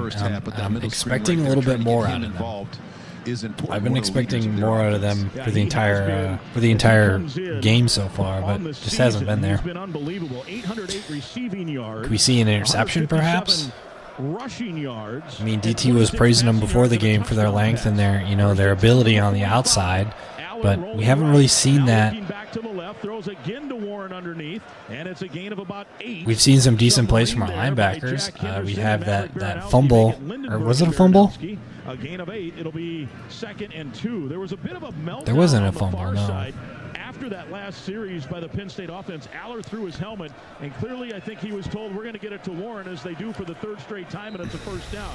I think they're like, we're going to quit fooling around with all this trickery and all this other stuff, and we're going to get it to our best player. Well, that's a good idea. Always get your best player, especially when he can run it, he can throw it, and he can receive it. But primarily, and where he's make his money in NFL is catching the ball, and he's very good at it. Coy Parrish comes out of the game, maybe a little shaken up. We'll keep an eye on that. Gophers with some subs up front. Penn State now at the 30. They're driving. We need to make some sort of stop. Warren is wide to the right. He's got 3 straight pass catches. Wide side is that way. Here's a quick toss to Singleton, and he's got some space. He breaks 1 tackle, and he's down the sideline to the 10-yard line. Gain of 17 yards. Well, they say he stepped out at the 12, so we'll call it a 15-yard pickup. Parrish comes right back in, so that's good news. Bryson comes out, but boy, Penn State has been motivated. It's a touchdown, but that doesn't make much sense. Keeping it simple. And a handoff to Singleton. Huge hole left side, and he waltzes in. Wow, that's that the was touchdown. like a hot knife through butter. Nothing at all to it. A 5-play drive. 3 passes to the tight end Warren, 2 handoffs to Singleton. Well, our offense needs to step up and needs to do what it hasn't done. And I mean, we have points on the board, but I feel like our defense has been the one who's propped up our offense as of right now. So we need to see something from our offense here. Have a nice long drive, something. Sometimes you get too fancy and start moving people around, and you just got to get back to basics, get the ball to your best players, block and tackle, and that's what Penn State did on that drive. Got really fundamental and got to their best his players and hand the ball off on the inside and allowed them to get down the field and in the end zone. Barker's extra point. Remember, he had one blocked in the first half that would have tied it and returned for 2 points. That one is good. And Penn State has its first lead of the night after Minnesota had controlled much of this game. And that 57-yard drive puts them back out front in terms of yardage as well, 263 to 203. And Andy Kolonicki, the Litchfield native, who's the offensive coordinator in his first year for the Nittany Lions, got back to basics on that drive. 3:43 to go, third quarter. Gophers down 1. And this is football from Learfield. There's plenty of football left to play. We need to put ourselves in a more advantageous position on offense. That's all there is to say there. Chloe was diagnosed with juvenile arthritis when she was 2 years old. BYU puts up another touchdown on the board to answer that touchdown from Arizona State. So there's a 13-point lead for the Sun Devils as of right now. Kansas completes that long drive, 80 yards, 10 plays. Gopher fans looking to take completed that, so they're up by 9 as of right now. Check out the Cub Family 4-pack. Get 4 tickets, 4 soft drinks, Minnesota's and 4 down by mix 1. and match soft pretzels and candy. Not much to say about the Minnesota game right now. A little frustrated at the defense. At Feel your like there needs Cub. to be a go to gophersports.com/tickets and click there on the needs to family be a little bit 4-pack more on to the learn offensive more. side of the ball, That's and our defense needs to find gophersports.com/tickets. some way to make a play. There's a lot of different ways to make a play, but we need to find a way to play for more information to make on how a play. You can take control of your healthcare journey. This is Golden Gopher football from Learfield. Do we have anything interesting on Justin Jefferson here. ESPN Plus right now? They've got the Joe Thornton retirement ceremony. It's a whole different vibe with these open earbuds. It's like you're in the moment, but also you can hear everything around you. You can be involved. Yeah, pretty much nothing. We're kind of in this dead zone between our morning games and our afternoon games. So who's watching? Enough to go out there and play. You turn on that switch, no one can BYU did get the 2-point conversion, so check they out took it from Bowls.com. 13-point to You're free now. 11-point Free to fill your deficit. feed with Just about to start the fourth quarter in that game. chonkers who chonk harder than you ever thought possible. Cats, corgis, babies, baby penguins, baby pandas, chunky baby pandas. Free to make your smart Check in on devices our do boys silly from things. Boone. How are Free they to open a doing? world of remote work and a portal into Gametopia. Who's the boss now? Seems as if Free to that be game everything you ended. imagine Let's check. and then some. That's how it feels to have Quantum Fiber Internet. Quantum Fiber, your world unleashed. Learn more at the quantumfiber.com. running back Limited for Iowa availability, ran service in select 35 locations times for only. 3 touchdowns today, something like that. 2 touchdowns today. The boys from Boone did win. They beat a pretty good James Madison team at home in North Carolina, so good for them. I know that they were a bit shaken after the hurricane. Both of them came through, and I think they were both affected in that, so good to see. They had to cancel their game against Liberty earlier in the season. So glad to see that they could pull one back against James Madison for the senior day win. Good for them. Wosu on to kickoff. Coy Parrish is deep. Let's see Coy get a good break here. Maybe a return. Kick sails well into the end zone. It'll be touchback. Minnesota now down for the first time today. Will take over at its own 25-yard line.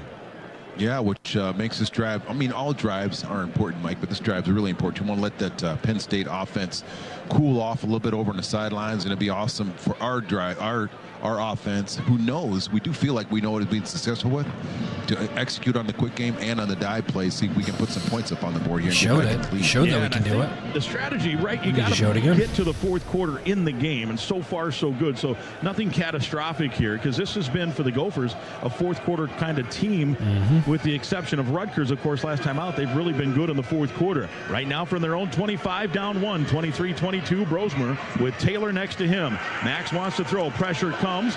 Flush from the pocket. Now he's got some room to run. Working right, and he slides near first down yardage. It's a pickup of 8. The spot is where he starts the slide. Had he gone head first, he would have had the first down, but I think he has fumbled a couple of those when he's done that. So I think he's probably been instructed we're sliding, so it brings up a 2nd and 2. Good. That's just fine. Take run, what they're giving. We'll take 8 yards on first down. Take 8 yards on first down? Oh, yeah. 2nd and 2 right now. Taylor, the running back. Gophers puts us down in a position to run the ball on 2nd down. That's what we want to do. And it is a straight handoff to Taylor, and he does a good job of just battering himself right into the line of scrimmage, and then pirouettes for the first down right at the 35. Tonight's game presented by Coop Health. Ready to switch gears towards a better healthcare ride? Well, visit coophealth.com for more info and on how you can take control of your healthcare journey. You also just get used to great backs make the first person miss, and Darius did that. The defensive end, he penetrated. Darius makes him miss, picks up the first down. 2:42 and counting third quarter. Gophers trailing by 1. Been an interesting scoring situation for Minnesota. 2 field goals. They returned a blocked extra point for 2 points, and they got a couple touchdowns. Rosemer to throw. Waiting. He's going to run again, and this time he does dive forward head first and has a gain of 4 to the 39-yard line. Tony Rojas brings him down. And again, nice coverage by Penn State on that play. And we know that Max goes through his progressions all the way through Max everyone. is the way that we get yards on the ground, and so be it. But decides to run again, picks up about 4 yards on that carry. 2nd and 6. Clock winds. We approach the 2-minute mark third quarter. Gophers with 217 yards. Penn State 263. 23-22 on the ground Nittany as of right Lions. now. Gophers from their own 39 on 2nd and 6. Major now the running back. Wide side to the left and 2 receivers that way. Double tights to the right. 12 yards. Rosemer taps both sides of his helmet with 3 to snap, and now 2 to snap, and now the clap, and somebody jumped. Is this going to be a false start? Ursery jump, but he's pointing immediately to the defender, who he's claiming jumped into the neutral zone on Rosemer's clap. Offside. And they say Defense number 92 in the neutral zone, causing the false start by the offense. Let's go. That's what we needed. That's Vilbert Smith.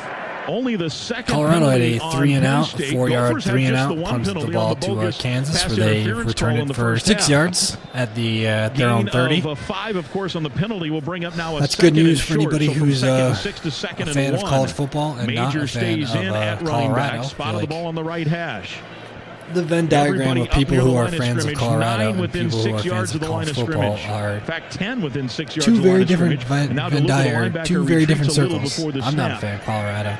I'm hoping to see it's a straight handoff to Major to try to get 1 yard for the first down, and I think he got it. It looks like they'll spot it right at the 45. Abdul Carter on the stop. This is what we needed to do. We need to grind away, keep the ball. Go ahead, DT. Yeah, I was just thinking my football mind told me that was a good place to take a shot. 2nd down and 1 right here in midfield, maybe play action and see if you get a double move on the perimeter. I mean, that's why that Dominic DeLucci was dropping back out in coverage, and looks like another Penn State yeah, that down. Is denied Dennis Sutton, their really good defensive end. He had 2 tackles for a loss, including a sack last week at Purdue in that big win. He's 6'5", 265 out of Delaware, and he's walking off the field under his own power.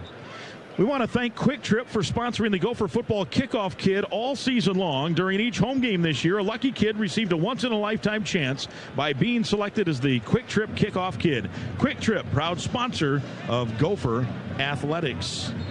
3 receivers set now for the Gophers on first down, trailing by 1 and a minute to play in this third quarter. Sun is totally set. We're under nightfall here let's get it. At Huntington Bank Stadium in the Twin Cities. Glad you're with us here on the Gopher Radio Network.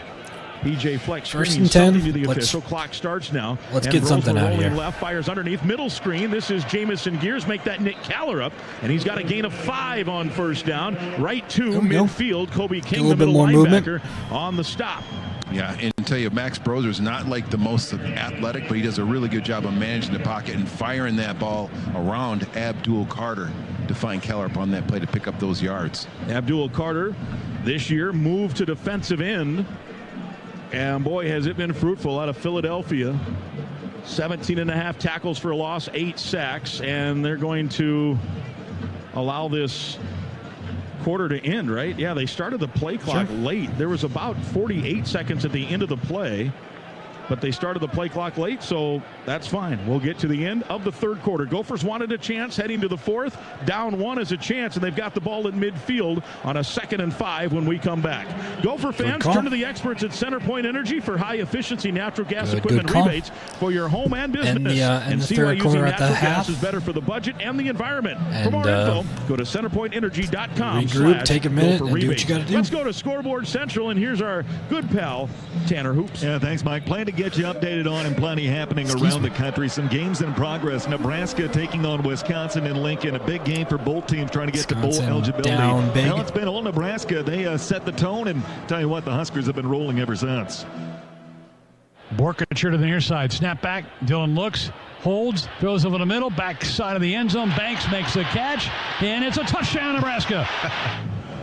34-17 the score. Nebraska by 17 with 11:23 to go in regulation of that one. Michigan, meanwhile, all over Northwestern. The Wolverines wasted no time. They marched right down the field in their opening drive. Snap, handoff. Kalel Mullins running right. Matt in the hole. Drives to the goal line. He's in. Touchdown, Wolverines. Kalel Mullins, a 2-yard touchdown run, and Michigan takes an early lead. 38-6 the score. The Wolverines are cruising in that one. 13:45 to go in regulation of that game. Potential top 25 upset. Number 16 Colorado taking on Kansas. The Jayhawks raced down to a 17-0 lead. The Buffs, though, moments ago were able to get within 2. 2nd down and 11 now for Colorado from the KU 27-yard line, moving left to right, ball left hash mark. Opening possession of the second half. Receivers in a trips formation. The overside right. That's their first possession. Shador out of the shotgun, takes the snap. Backpedals, here comes pressure, whips it down the sideline. Man is out there, grabbing the 5 to the end zone. Touchdown! Touchdown, Colorado! 26 yards. Shador. This dude's voice feels like super cartoony. And finding Travis Hunter, and he strikes the Heisman pros in the end zone as Colorado pulls within 23-20 with 11:59 to play in quarter number 3. And the PAT was good, but Kansas immediately responded, marched right back down the field and scored. The Jayhawks lead 30-21, 5.5 minutes to go in the third quarter of that game. Some final scores from last night and earlier today. Michigan State started the weekend with a 24-17 win over Purdue. Spartans 5-6. They can get the bowl eligibility next week with a victory over Louisville at home is just dominating Columbus, Pitt. number 2 Ohio State. They roll past Indiana. I don't know if Pitt has been fraudulent or if Louisville's coming out angry, but Louisville has played a couple of good games this year. Illinois survives a scare in Piscataway as they defeat Rutgers 36-31. 8th ranked Miami winners today. They pull away late, take down Wake Forest 42-14. Florida played really tough against Miami. I watched the end of that Miami number 10 game Georgia a couple weeks ago. 59-21 the final, and 13th ranked SMU no problems in against mid-season. Virginia. They win 33-7. Minnesota trails by 1 in our game as we get set for the fourth quarter. Back over to Mike and DT. Nebraska just kicked another field goal to start the fourth quarter, so by 20. Wisconsin looks like they're buried as you can focus on the moments that matter. Kohl's, where families come first.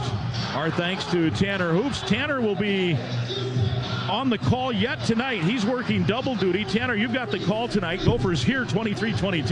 You're going to head across the street a little bit. You got to go for volleyball. Pulling double duty today, which is great. Keeps me out of trouble, staying busy, but looking forward to getting over there tonight. Had a great match on Wednesday. Wisconsin couldn't pull it out, but hoping to bounce back tonight against Iowa. And give me the specifics. On-air win and first opening serve. Yeah, 7:30 start tonight on the Gopher Sports Network. Gophers and Hawkeyes should be a fun one. Already sold out, and you know the atmosphere there is going to be great. Outstanding. And they've won how many in a row over the Hawkeyes? 52 now over Iowa. 52 straight wins, back to 95 against the Hawkeyes. So straight many of these Gopher Radio Network stations, as well as on the Varsity Network app and the iHeart app as well. Gophers trailing by 1, 23-22. We start the fourth quarter, and they have it on a little quick pitch. Brosmer lost the ball, bats it away. Somebody trying to get on it. Flag comes out. That might be illegal batting. And let's see who has it. I'm not sure what that play was supposed to be. Looked like he was trying to angle to toss it to the running back Major and just lost the ball. But it was a weird sequence in terms of that is Penn State ball. Boy, turnover is going to kill the Gophers. That was just a strange-looking toss attempt. Like he was going to push it like a chest pass. Let's check the marker here. I thought maybe it was an illegal bat by Brosmer. But if you're a Gopher fan, you're hoping offsides. There is no foul for illegally batting the ball. The ball was recovered by Penn State, first down. All right, so it'll be Penn State football and a catastrophic potential mistake there by Brosmer. I'm not sure what the idea of that play was. One, it was a low snap, and then he just he had it in his left hand. I don't know if he ever recovered from the low snap. Maybe it was rolling in his hand, and as he was trying to toss it to Major, he faked it to nobody. Well, this is and the then time just our lost defense, it. I guess, has to Are step they it up. running option all of a sudden? That looked like a I don't think option so. It just looked like he was trying to pitch it, and maybe that low pitch just kind of got him off kilter a little bit there. But regardless, that was a damn it. That's not how we started the I don't remember an first option quarter. play all year, but that's sure what it looked like. Here's a quick hitting pass, far side out of the backfield, Singleton, and Penn State is now clicking on all cylinders. It's like they came in for a pit stop, got new tires, and it has been a different game since the Gophers last forced them to punt the football on the quick kick from Warren. Well, just can't give them. That gives you that energy and excitement when you have those turnovers like that. You just can't give it to them. In that play, we gave them an opportunity with short field.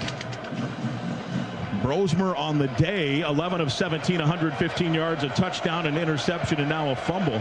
And now in the backfield is Warren. They hand it off instead to the running back Allen, and a good defensive job there on first down. Devin Easter in the first man there, no gain. It'll be 2nd and 10 from the 27-yard line. Really nice play by Devin Easter, winning at the point of attack and bringing down Singleton for no gain on that play. We need one or two more plays like that to take a little bit of the steam out of this offense isn't Penn as State producing offense. as much as their Devin offense. Eastern comes out. Anthony It's a Smith one-point comes in. game. He'll line up We have at a those two defensive damn tackle turnovers. spot. We're owning Aller this has game. only This is thrown our 4 game. interceptions. Last year threw But we only need 2 something. all year. That's the season we're talking. Here's a little shovel pass to Warren and a huge gain, a middle screen, and he is just so hard to bring down. The Mechanicsville, Virginia product has a gain of 14 all the way to the 15-yard line, and it's They 1st start and punching 10 the there. ball, They start just that ripping. was a basketball chest pass as they let everybody Do rush on something, man. purpose and then threw it right by the defender. Well, he's just someone you need to know where he is all the time. He's Cody Lindbergh's responsibility, he's Maverick Baranowski's responsibility, or Jack Henderson, but whoever has him needs to stick to him like glue. It was weird. They were so cute that whole first half and much of the third quarter. The backup now is in, speaking of being cute, with Perbula. And he has a straight handoff, and Allen is tackled, and now it's 2nd and 10. So they do what they've been doing, getting the ball to Warren, running the ball well, and now back-to-back plays got a little cute, and they face a 3rd and 11. That's a loss of 1. Yeah, every once in a while creativity can be overrated, especially when you feel like you've got your big dogs working, getting the ball to Tyler, getting the ball to Nick Singleton, getting the ball to Alter. That's what I would be doing if I were Penn State. 2nd and 10, I should Interception say, not in the 1st and end 10. zone. Allen now, the running back next to the quarterback, Aller. And the handoff to Allen, and he's hit and dropped. And now it's 3rd down. Shoot, looks like Kerry Brown might got shook up on that play. Really nice tackle by him on that play.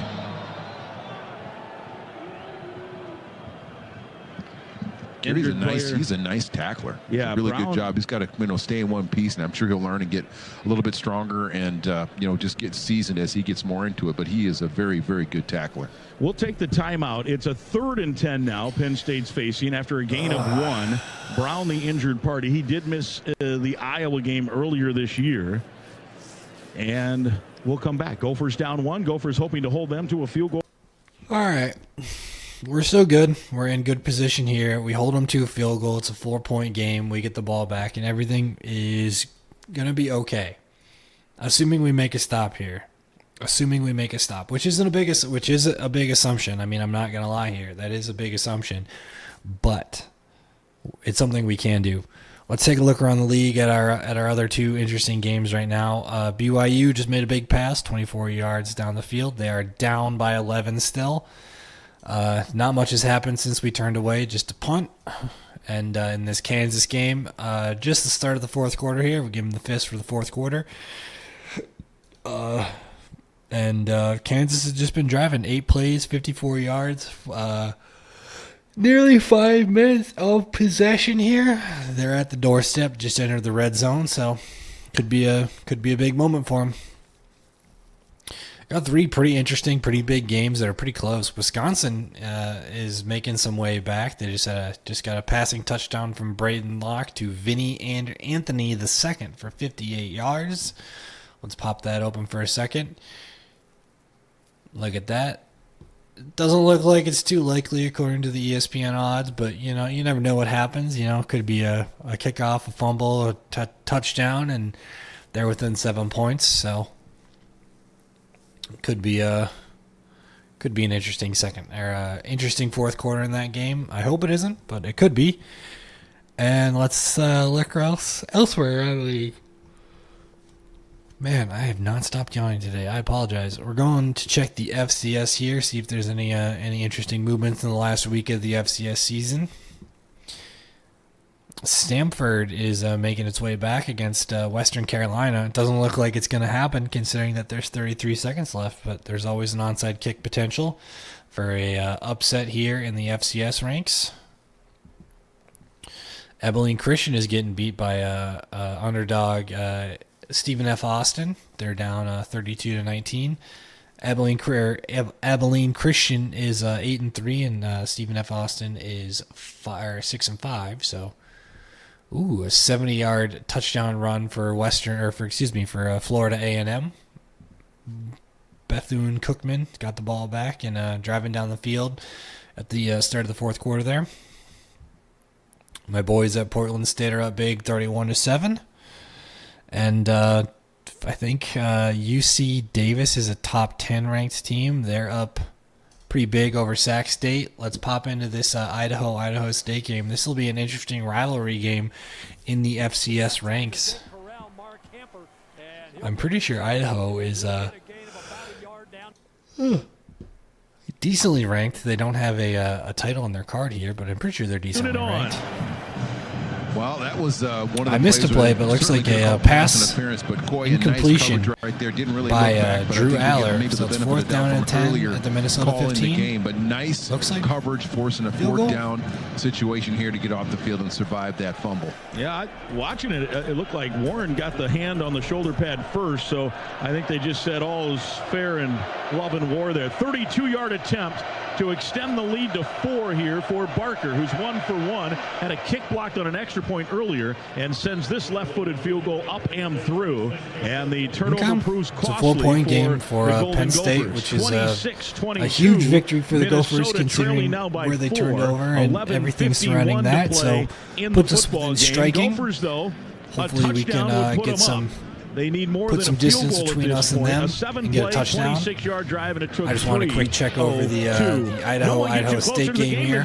Idaho is ranked number 7, so pretty big game here. Considering it's a senior day for Idaho State here in the orange, so it could be a pretty interesting game. I'll have that on the background so we can occasionally pop in and out. This is Golden Gopher football. But as somebody who's watched a lot of Big Sky games and a lot of Idaho and Idaho State games, we're probably not going to get the score down here for most of the game. I don't know why. I don't know what it is with these broadcasts, but for the most part, I feel like they never have the score at the bottom. Your morning shave with Barbasol is a time for self-reflection. It'll kind of pop in and out every once in a while, and but for ask the most yourself, part, can I make a real difference in this world? Of course last you can. season certainly they didn't have it, but Idaho, as we saw before, is ranked number 7. If so you that's can plan barbecues a good and turn weddings, of you can events plan to protect yourself from a for us to natural watch a ranked disaster. matchup Sign up for local and alerts, state prepare an rivalry game. emergency kit, I don't and know make if there's a trophy for this game, Get started but at maybe we should we make one? Brought to you by FEMA and the Battle for the Potato Bowl or something like that? Every time you bought a cup of holiday coffee, you got credit toward a free cup?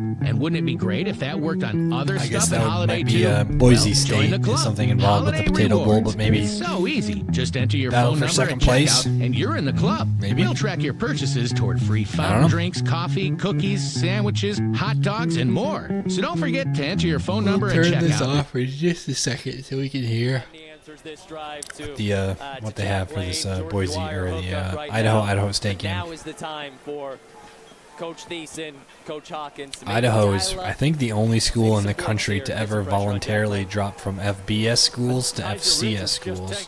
They're the only school that's ever done that is Idaho. I think they were a Conference USA team, for a while, but they weren't very good. Receiver who became a running back, and they're going to get that almost all of that penalty back.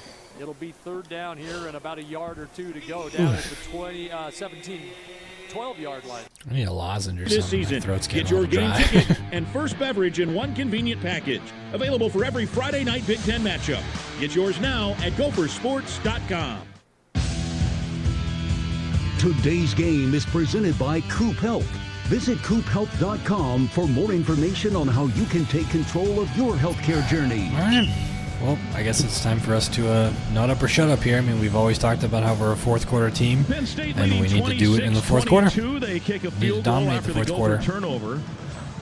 Gophers, though, still hanging tough. I think today, DT, if at 2 o'clock this afternoon, prior to the 2:30 kick, I said with 12 or 11:51 to go, Gophers would be getting the football down by 4, you'd say, let's do it. Let's see what happens. Yeah, I Right? think you're Yeah. right. I think We're I in the probably position would that we happy need to with be that. to I've win been, this game right now. But I've been, I just have high expectations, and I think Coach Fleck has raised those. So hopefully we'll figure out a way to get a little bit closer and win this one. Oh, short kick here, and the up man took it as Parrish was coming to catch it. What's a short kick? Well, That was the captain short kick. But don't you want your return guy to go get that? Yeah, you do. But actually, the captain's one of the return guys back there too, and that was really, really short. So the captain did a good job of fielding that ball. And he was a running back and a return man too. Probably not quite as elusive as Coy. Would rather have Coy with the ball, but he fielded it in decent field position. Yeah, right What's at the 25. In fact, at the 25. when you think about his Okay. high school career, he was at one point like the all-time yardage leader, total yards in Wisconsin as a high schooler. Wow. So That the seems Gophers down improbable, 4 with the but- ball. Brosmer wants to Cool. throw on first down. Throws down the seam, and it is caught somehow. Wow, what a grab. Daniel Jackson has like one of those a week. I thought that was going to be picked off by Jalen Reed, and instead Jackson. The crowd reaction certainly told me interception, but sounds like concentration. Daniel Jackson to catch took it that out of ball his right there. hands. Hell Concentrate. yeah. Don't worry about getting hit. It all almost Go. helmet to helmet. Yeah, that could be reviewed for potential defenseless forcible contact to the head. PJ can't believe it's not being reviewed. That, by the way, is career catch number 200 for Daniel Jackson, and what a career he has had. The good news is he's okay. Out to the 48. Brosmer to throw again. Flush from the pocket. He has a little green space. He's hit and dragged down from behind. Boy, he just couldn't quite get out of the reach of Davon J. Thomas. And a gain of 2.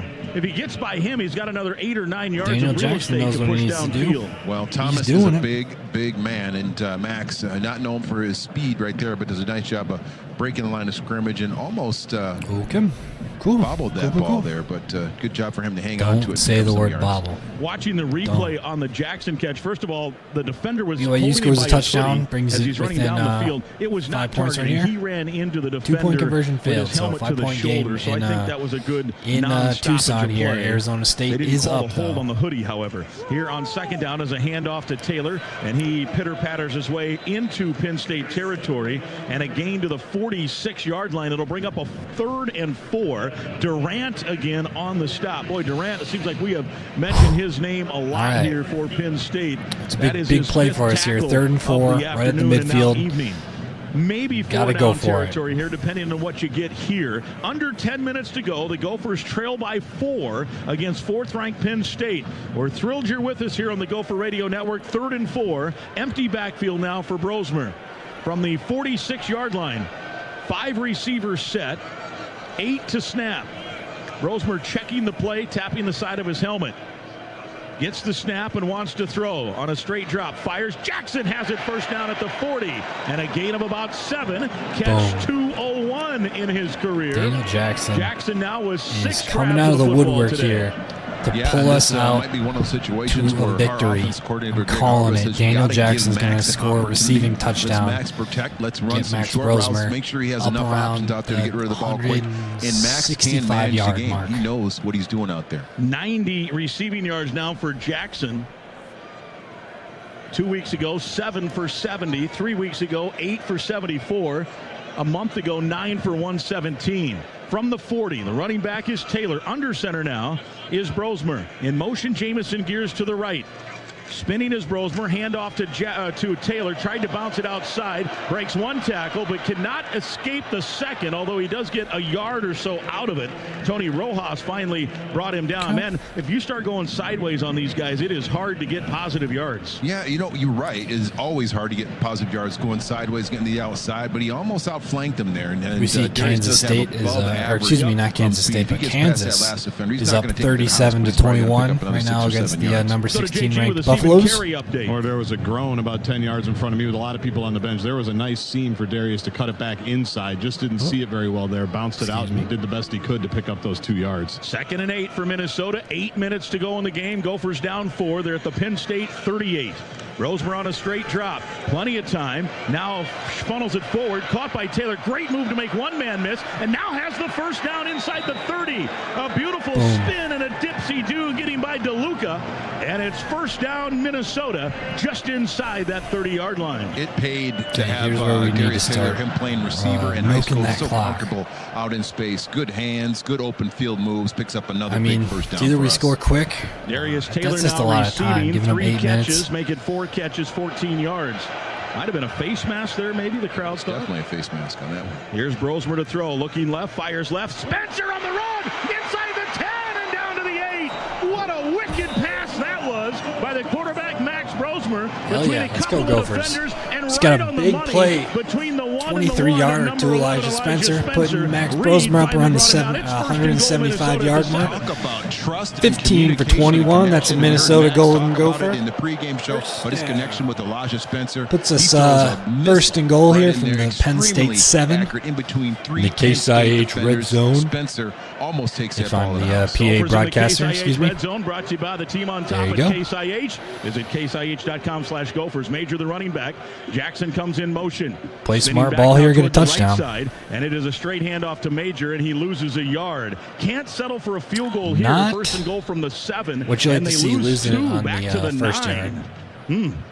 Losing 2 on first Second down. And goal from there. You know, a Major scored on a run similar to that earlier, so you might want to come back to it and think you're going to, have it play. But Penn State did a nice job of clogging it up on the interior, and we've seen them clog it up. Anytime with the counters and everything, we are good dives, to go. The quick hitters are working. You start countering and running the stretch.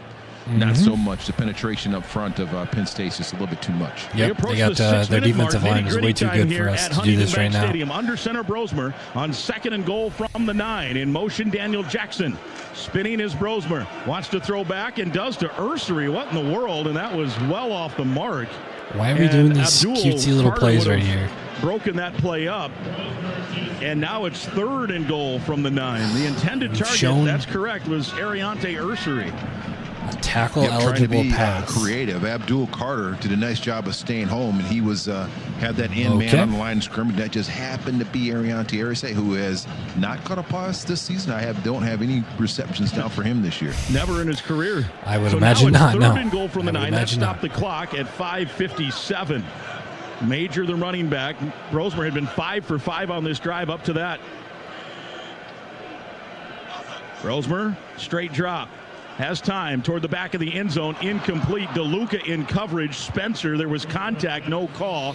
And now you got to send the field goal unit on right here. 5:51 to cut it to 1, and then a field goal could win it if you get the stop.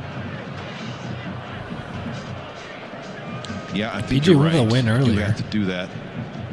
Just a little bit disheartening after that, the momentum we had on that drive and those last couple of plays, maybe a little bit questionable, but unfortunately not able to get all the Spencer on that play. Nice coverage. Why are we doing that? By the Penn State defense. There's no need for now that. 175 passing yards. This will be a 26-yard field goal attempt. They're in base defense. Penn State ready for the fake. The kick is up, and it is good. So Gophers too much have settled for field goals. You got to kick it there, I think. If it's 4th and goal from the 4, the 3, the 2, probably go for it. Okay. But from the 9, still got one. You have no choice. Put ourselves in position there. I wish we could have gotten that 3rd down play back, or 2nd down, whatever that fucking tackle pass was. We don't need that. We got too many playmakers on the outside. $250. But Old Dutch Foods. We're putting ourselves in position to win the game at the very end. It covered 5:58. But again, we got definitely not ChatGPT, PJ Fleck here, starting to fire underneath the team. We need to light a fire into the defense's ass, and we need to get a fucking turnover.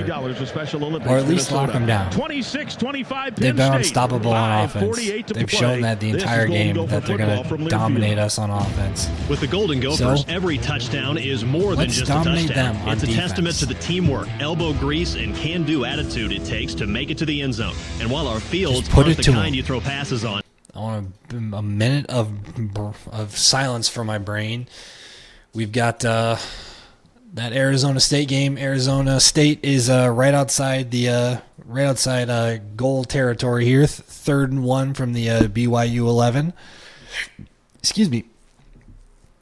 Colorado making a drive for themselves down to the the 14, 2nd and 7. Travis Hunter's got 8 receptions for 125 yards and 2 touchdowns on offense. That gives him over 1,000 on the in the reception category this season. So good for him. I think that'll be the case he makes for his Heisman votes. And I think that's pretty much all the interesting games we've got in FBS games right now. We've got the Idaho State game on right now as our backup game. Idaho is ranked number 5, I think we saw, right? 7, excuse me. That dragons are nothing more than a myth. Unicorns and mer people too. Believe what you want about us, but we're interested and curious about the Army game later today. That game starts in just under half an hour. Okay, excuse me. I thought it started at 4:30, but it's a 4 o'clock Pacific kickoff. So good for them. Recycling exists. Learn the real story behind recycling. Nebraska is continuing to dominate Wisconsin, which we like to see. Bank with North American Banking Company. Here's Kentucky's pulling back a little bit. It's only a 10-point game for them against number 3 ranked Texas. 3.5 years ago. All the people know me Citadel by name. put up another 7 points, which is good. But they're probably playing against the backups at this point, or maybe the seniors or the guys who don't get a whole lot of play. To nabanco.com. That's Michigan has got a 50 burger against Northwestern. Not really a huge surprise there. Texas Tech and Oklahoma State are still battling it out. Oklahoma State has got 0 wins in the Big 12 this season, which is a huge surprise considering how they played last year and their running back, Ollie Murray. It's kind of a dribbling ball all the way into the end zone. It'll be a touchback, and Penn State will get it from its own 25-yard line. 5:48 to go. The good news on the field goal, I mean, obviously you would have loved to get a touchdown, is that a field goal, if you get the ball back, would win it. You don't need to drive it all the way into the end zone for a win. It also means if Penn State scores a touchdown, assuming they go for 1, which I would think they would, it's still a 1-possession game at 8 points. So those points were important. Right now they have both quarterbacks in, Aller and Prabula. And Prabula is lined up as a tight end to the right. And it's a handoff to Singleton, and he's got a little bit of space across the 30, diving forward to the 31 and a gain of 6. Kerry Brown, good to see him back in. He had been shaken up earlier in the quarter. Brings him down. Defense. Lockdown. Minnesota trailing by DT 1. was complimenting earlier. And 4 here for the we need to get this absolutely locked down. No fly zone in the secondary, and then as soon as you find the ball carrier, start ripping. I want to see that ball on the ground. We've had 2 turnovers. They've had 0. We need to get 1 turnover here in order for us to at least get close. Maybe have a call go our way. And Singleton, the handoff to Allen, and Anthony Smith drags him down for a tackle for a loss. It's a loss of 4 back to the 26. His 3rd tackle for a loss. Let's go. And it brings up a 3rd and 9. 3rd and 9 is a good position for us. Anthony Smith displaying what happens when you have tremendous athleticism and you mix it with technique. You Let's get go. to have a special player. He's starting to become a special player. Penn State 1 of 8 on 3rd down. It's 3rd and 9 here, and the crowd is talking defense. Let's go. In motion goes Wallace to throw Aller. Pressure comes, floats from the pocket, turns it up, hit, and short of the first, I think. He is short by a yard out at the 34.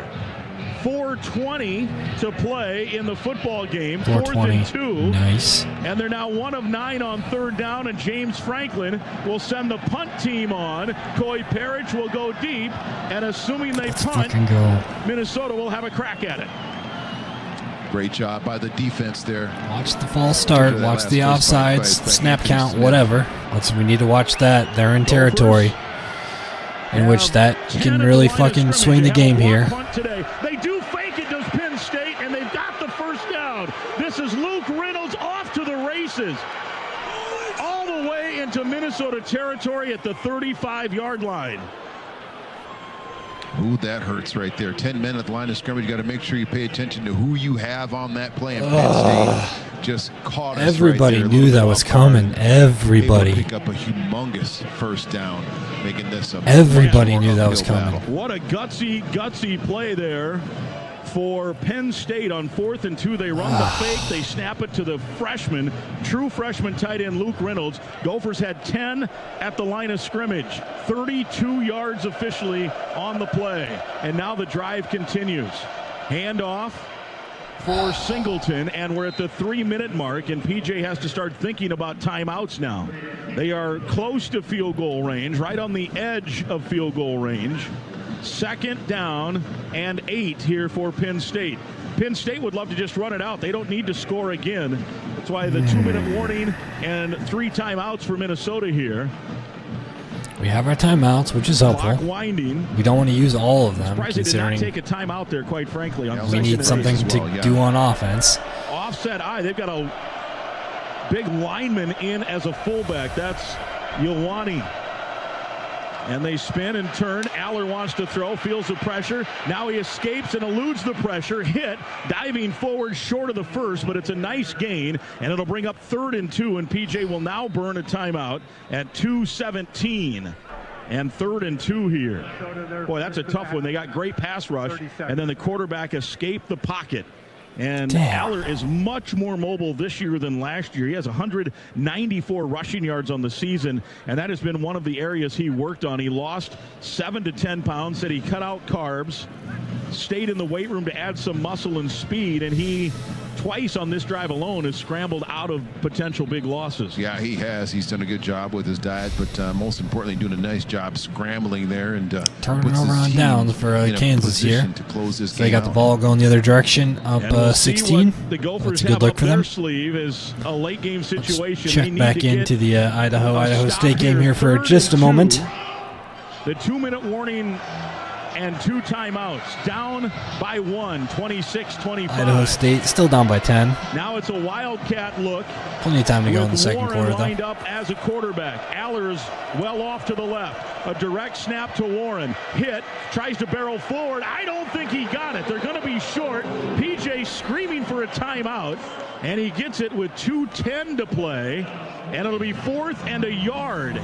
And what does Penn State want to do here? They got to go for the with field goal, I imagine. To go, a 2-minute warning and 1 timeout. If they go for it and make it, it would all but effectively end the threat. Although they put 2:12 back on, so with a timeout of the 2-minute warning, it could be 3rd down on the other side of this if they get the first here, if they go for it. A field goal makes it a 4-point game. It means if you're Penn State, you will not lose on a field goal. What do you think, DT? What's James Franklin going to do here? I think if I was James Franklin, I would kick a field goal in this situation. Well, they're going to send the offense out. As they say, success is 1% inspiration, 98% perspiration, and 2% attention to detail. Exactly is what it is. Which side will come out on top there? They go up with the muddle. Oh, come on. Sneak Aller, and he has the first. He got 2. And the Gophers should take a timeout here. The clock will stop. And they're going to let about 8 seconds burn away. And the 2-minute warning comes. So it'll be 1st down, Penn State. They could have forced them to waste it down here by taking the timeout prior to the 2-minute warning. But now they can run an additional play after the 2-minute warning, and then you also lose the time that you let run off there. We'll take the break as well. First, though, the event's calendar brought to you by M Health Fairview Pediatrics with over 60 locations across the Twin Cities. M Health Fairview Pediatrics offers care that goes the extra mile without having to drive one. Learn more at mhealthfairviewpeds.org. Women's basketball tomorrow across the street taking on Montana. JG will have the call on that. I'll have the call Monday night. The Gophers hosting Central Michigan. Volleyball hosting Iowa tonight. Also, Gopher men's hockey tonight, playing at Notre Dame and going for the sweep. This is Golden Gopher football from Learfield. The game against Iowa on September 21st recognized the 12th have annual our Celebrate defense step Ag and up here, Food do Day at something. Huntington Bank Stadium. Both the game Looks broadcast like BYU's making their drive down. 2 minutes to go. They are down in the by agriculture industry. 5. Gopher fans, we can all be proud of the continued efforts, results, 4, and 5, talented 6, people 7, that work in 8. these Yep, down by industries 5. to provide a sustainable food supply with so many changing variables. The Gophers would like to thank the presenting sponsors of this event: Kansas CHS, State got the Compeer ball. Financial, I keep saying Undeniably Kansas Dairy, State. and Bex. Excuse me. Kansas has the ball. Preparation is the key Looks like to they're going to success try on to game use day. as much clock And as like they your can favorite driving Gophers on the down the field, field you need against to be Colorado ready here. right from the opening kickoff. Cenex has your pregame routine Last time we covered. checked, We've got your salty snacks, Idaho your State sweet was up, treats, or was ice down cold rather, beverages to wash them to down, Idaho. and fresh tanks of propane to fire up the grill. Fuel And, your fandom at your this, local Cenex this Army station. game should be starting Go up here for in the next pride. about 14 Powered minutes or so. locally. We keep that under wraps. Today's game is brought to you by Progressive Insurance. This is Golden Gopher football from Learfield. Here, let's toss this on the game cast here. Everlight Solar is the premier home solar company Texas in the Tech. Midwest and a proud sponsor of Minnesota Looks like they put Gopher in their Athletics. backup We make going solar fumble simple touchdown and affordable with $0 down. To learn more about solar for your Texas home Tech? or see our Yeah, Texas Tech just returned a fumble visit for a touchdown. everlightsolar.com. Against Take a playcation to against Mystic Oklahoma Lake. State here. With 24/7 gaming, the good times They put in their never backup end. quarterback, or And you can did satisfy he get your injured? cravings at They our just restaurants used and two. bars. Or relax in one of our luxurious hotel rooms. Those that play together, stay together. Or does he just Don't not forget play? to join Club M. They've got so you can their spark some new other kids, memories Smith, and in right basket now. of rewards along the way. Follow the lights to Mystic Lake. Put in their freshman where backup every day is instead of their playful. redshirt senior. And they're still Golden down, Gopher down men's by basketball is back for the 13. 2024-25 season. That's a Get tough your game. tickets now at gophersports.com and help us pack Williams Arena, Sky Yuma, and Go Gophers. Did they change before the game? Looks like Idaho State fired their defensive coordinator before the game First today, and 10, Penn which is State. weird because Gophers it's the with last one game of the season. timeout left, so clearly tough sledding now. Minnesota down one, and cleaning Penn up some State blood after here, a it looks like. successful fake punt and a successful conversion on fourth down. They have made the game-winning plays here in the fourth. Let's see what Reynolds, happens the tight here. end, comes set. They have no Handoff to desire to get a Singleton, touchdown and here. he just kind of rolls his way into Yeah. the line, and PJ will burn the final timeout with 1:56 They've got to play. no real motivation to go for a touchdown here, Third right? and final of the half, 30 seconds.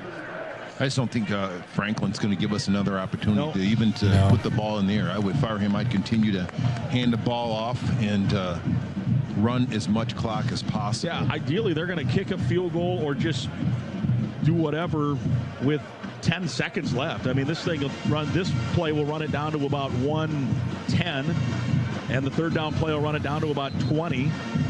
And then we'll see if they make a first down. The key play here was the 2nd and 8, the scramble. They had him in the backfield, and he eluded it.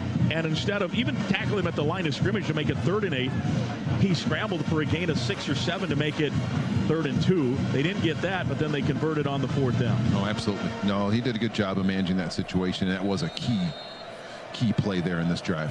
14 tackles for Cody Lindenberg. Ties a career high that he set at Rutgers 2 weeks ago. What a finish to his career. Singleton gets the handoff. He's tackled in the backfield. That was Jaw Joyner and Coy That's what they want. And Jalen Logan They're not going to So score a they'll let touchdown. the clock wind down here. No timeouts left for Minnesota. 1:40 and counting, and a 1-point Penn State lead. 3rd and 9. Penn State's James Franklin standing next to the official. He may let this run to 0 and then take the timeout. And if it hits 0, it'll be at about 1:12. We'll see. They're just standing there. That's what's going to happen. The huddle is not anything of urgency for either team at this point. 118, 117. And when they get to 112, Franklin will use his first time out here. And he does. 111, actually. First of the half, 30 seconds. So the Gophers, the defense will likely have to defend one more run, and then the play clock, assuming you don't allow a first down here on 3rd and 10, would be down to about 30 seconds. And then if they kick it, you'd have 30 to try to score a touchdown or 25. Gosh, so not impossible, but it's a tall order. It's a tall order. Yeah. Stick around. We'll have the post game. Justin I mean, we blocked a field goal earlier.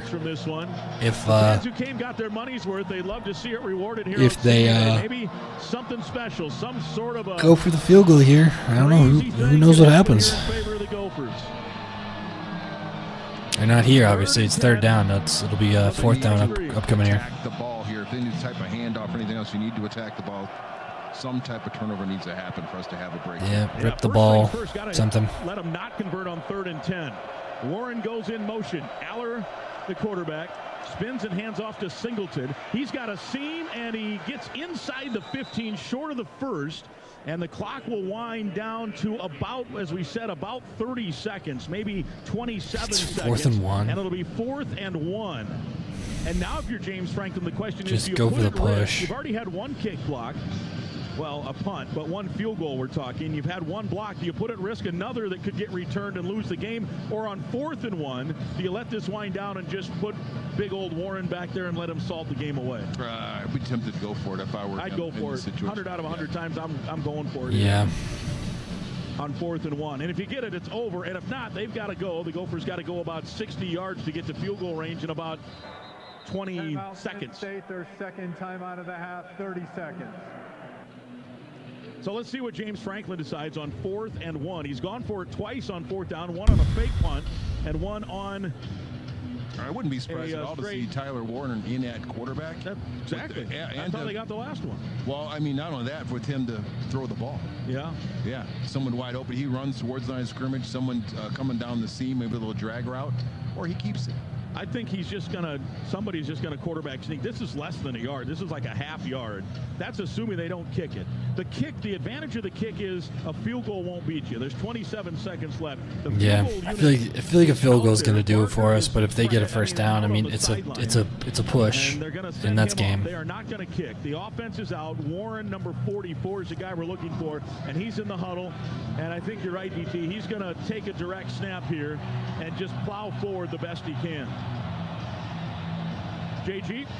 Yeah, this is 100% the right call, especially how James Franklin has operated on this drive. He's gambled every situation, and to me, this isn't even a huge gamble given the clock and given the situation. Yeah, the bigger gamble is a potentially blocked field goal here. Aller spins. He wants to pass. Rolling right. They're just taking as much time as they can, and they throw back to Warren. He caught it at the 5 in front of Parrish, down at the 3, and that will do it. The upset bid is over. It'll be one. Well, they don't even have to snap it. He went down inbound, so yeah, that's game. Snap it for play. The clock will wind, and P.J. Fleck and his friend James Franklin will head to center field and shake hands as the clock 15, 14, 13, and that will do it. We'll close out our things here. They led. That was a close game. It was a good game. There was too many turnovers for us to win. And, I think, I don't know. We could have done it. We should have done it. We just couldn't do it. It was the fumble here. Is that where we decided that we couldn't win the game? So it was a fun game to watch. It was a fun game. It was a fun game to listen to. They were the better team, and we pulled it within one. So there's not much more you can ask for in a situation like this. If you're here, I thank you for watching. Make sure to give it a subscribe. We finally hit 10 subscribers, so I'll find a little trophy to give myself, and I'll hang it on the fucking wall behind me so we can see the number 10 on the wall here. And make sure to tune in next week so we can handle Wisconsin and keep them out of bowl contention. because that's all that matters really, is that we beat Wisconsin and make sure that they don't get to go bowling. So make sure to tune in next week. That's a 9 a.m. West Coast game. That's 11 a.m. Kickoff if you're in the Midwest. That is in Madison, so make sure to tune in next week. And thank you guys for watching. Take care, and go cheer on Army. We got Aiden Jones here. His nephew Tyler is a backup offensive lineman for Army. So go Army, beat Navy, and hopefully they beat Notre Dame next week.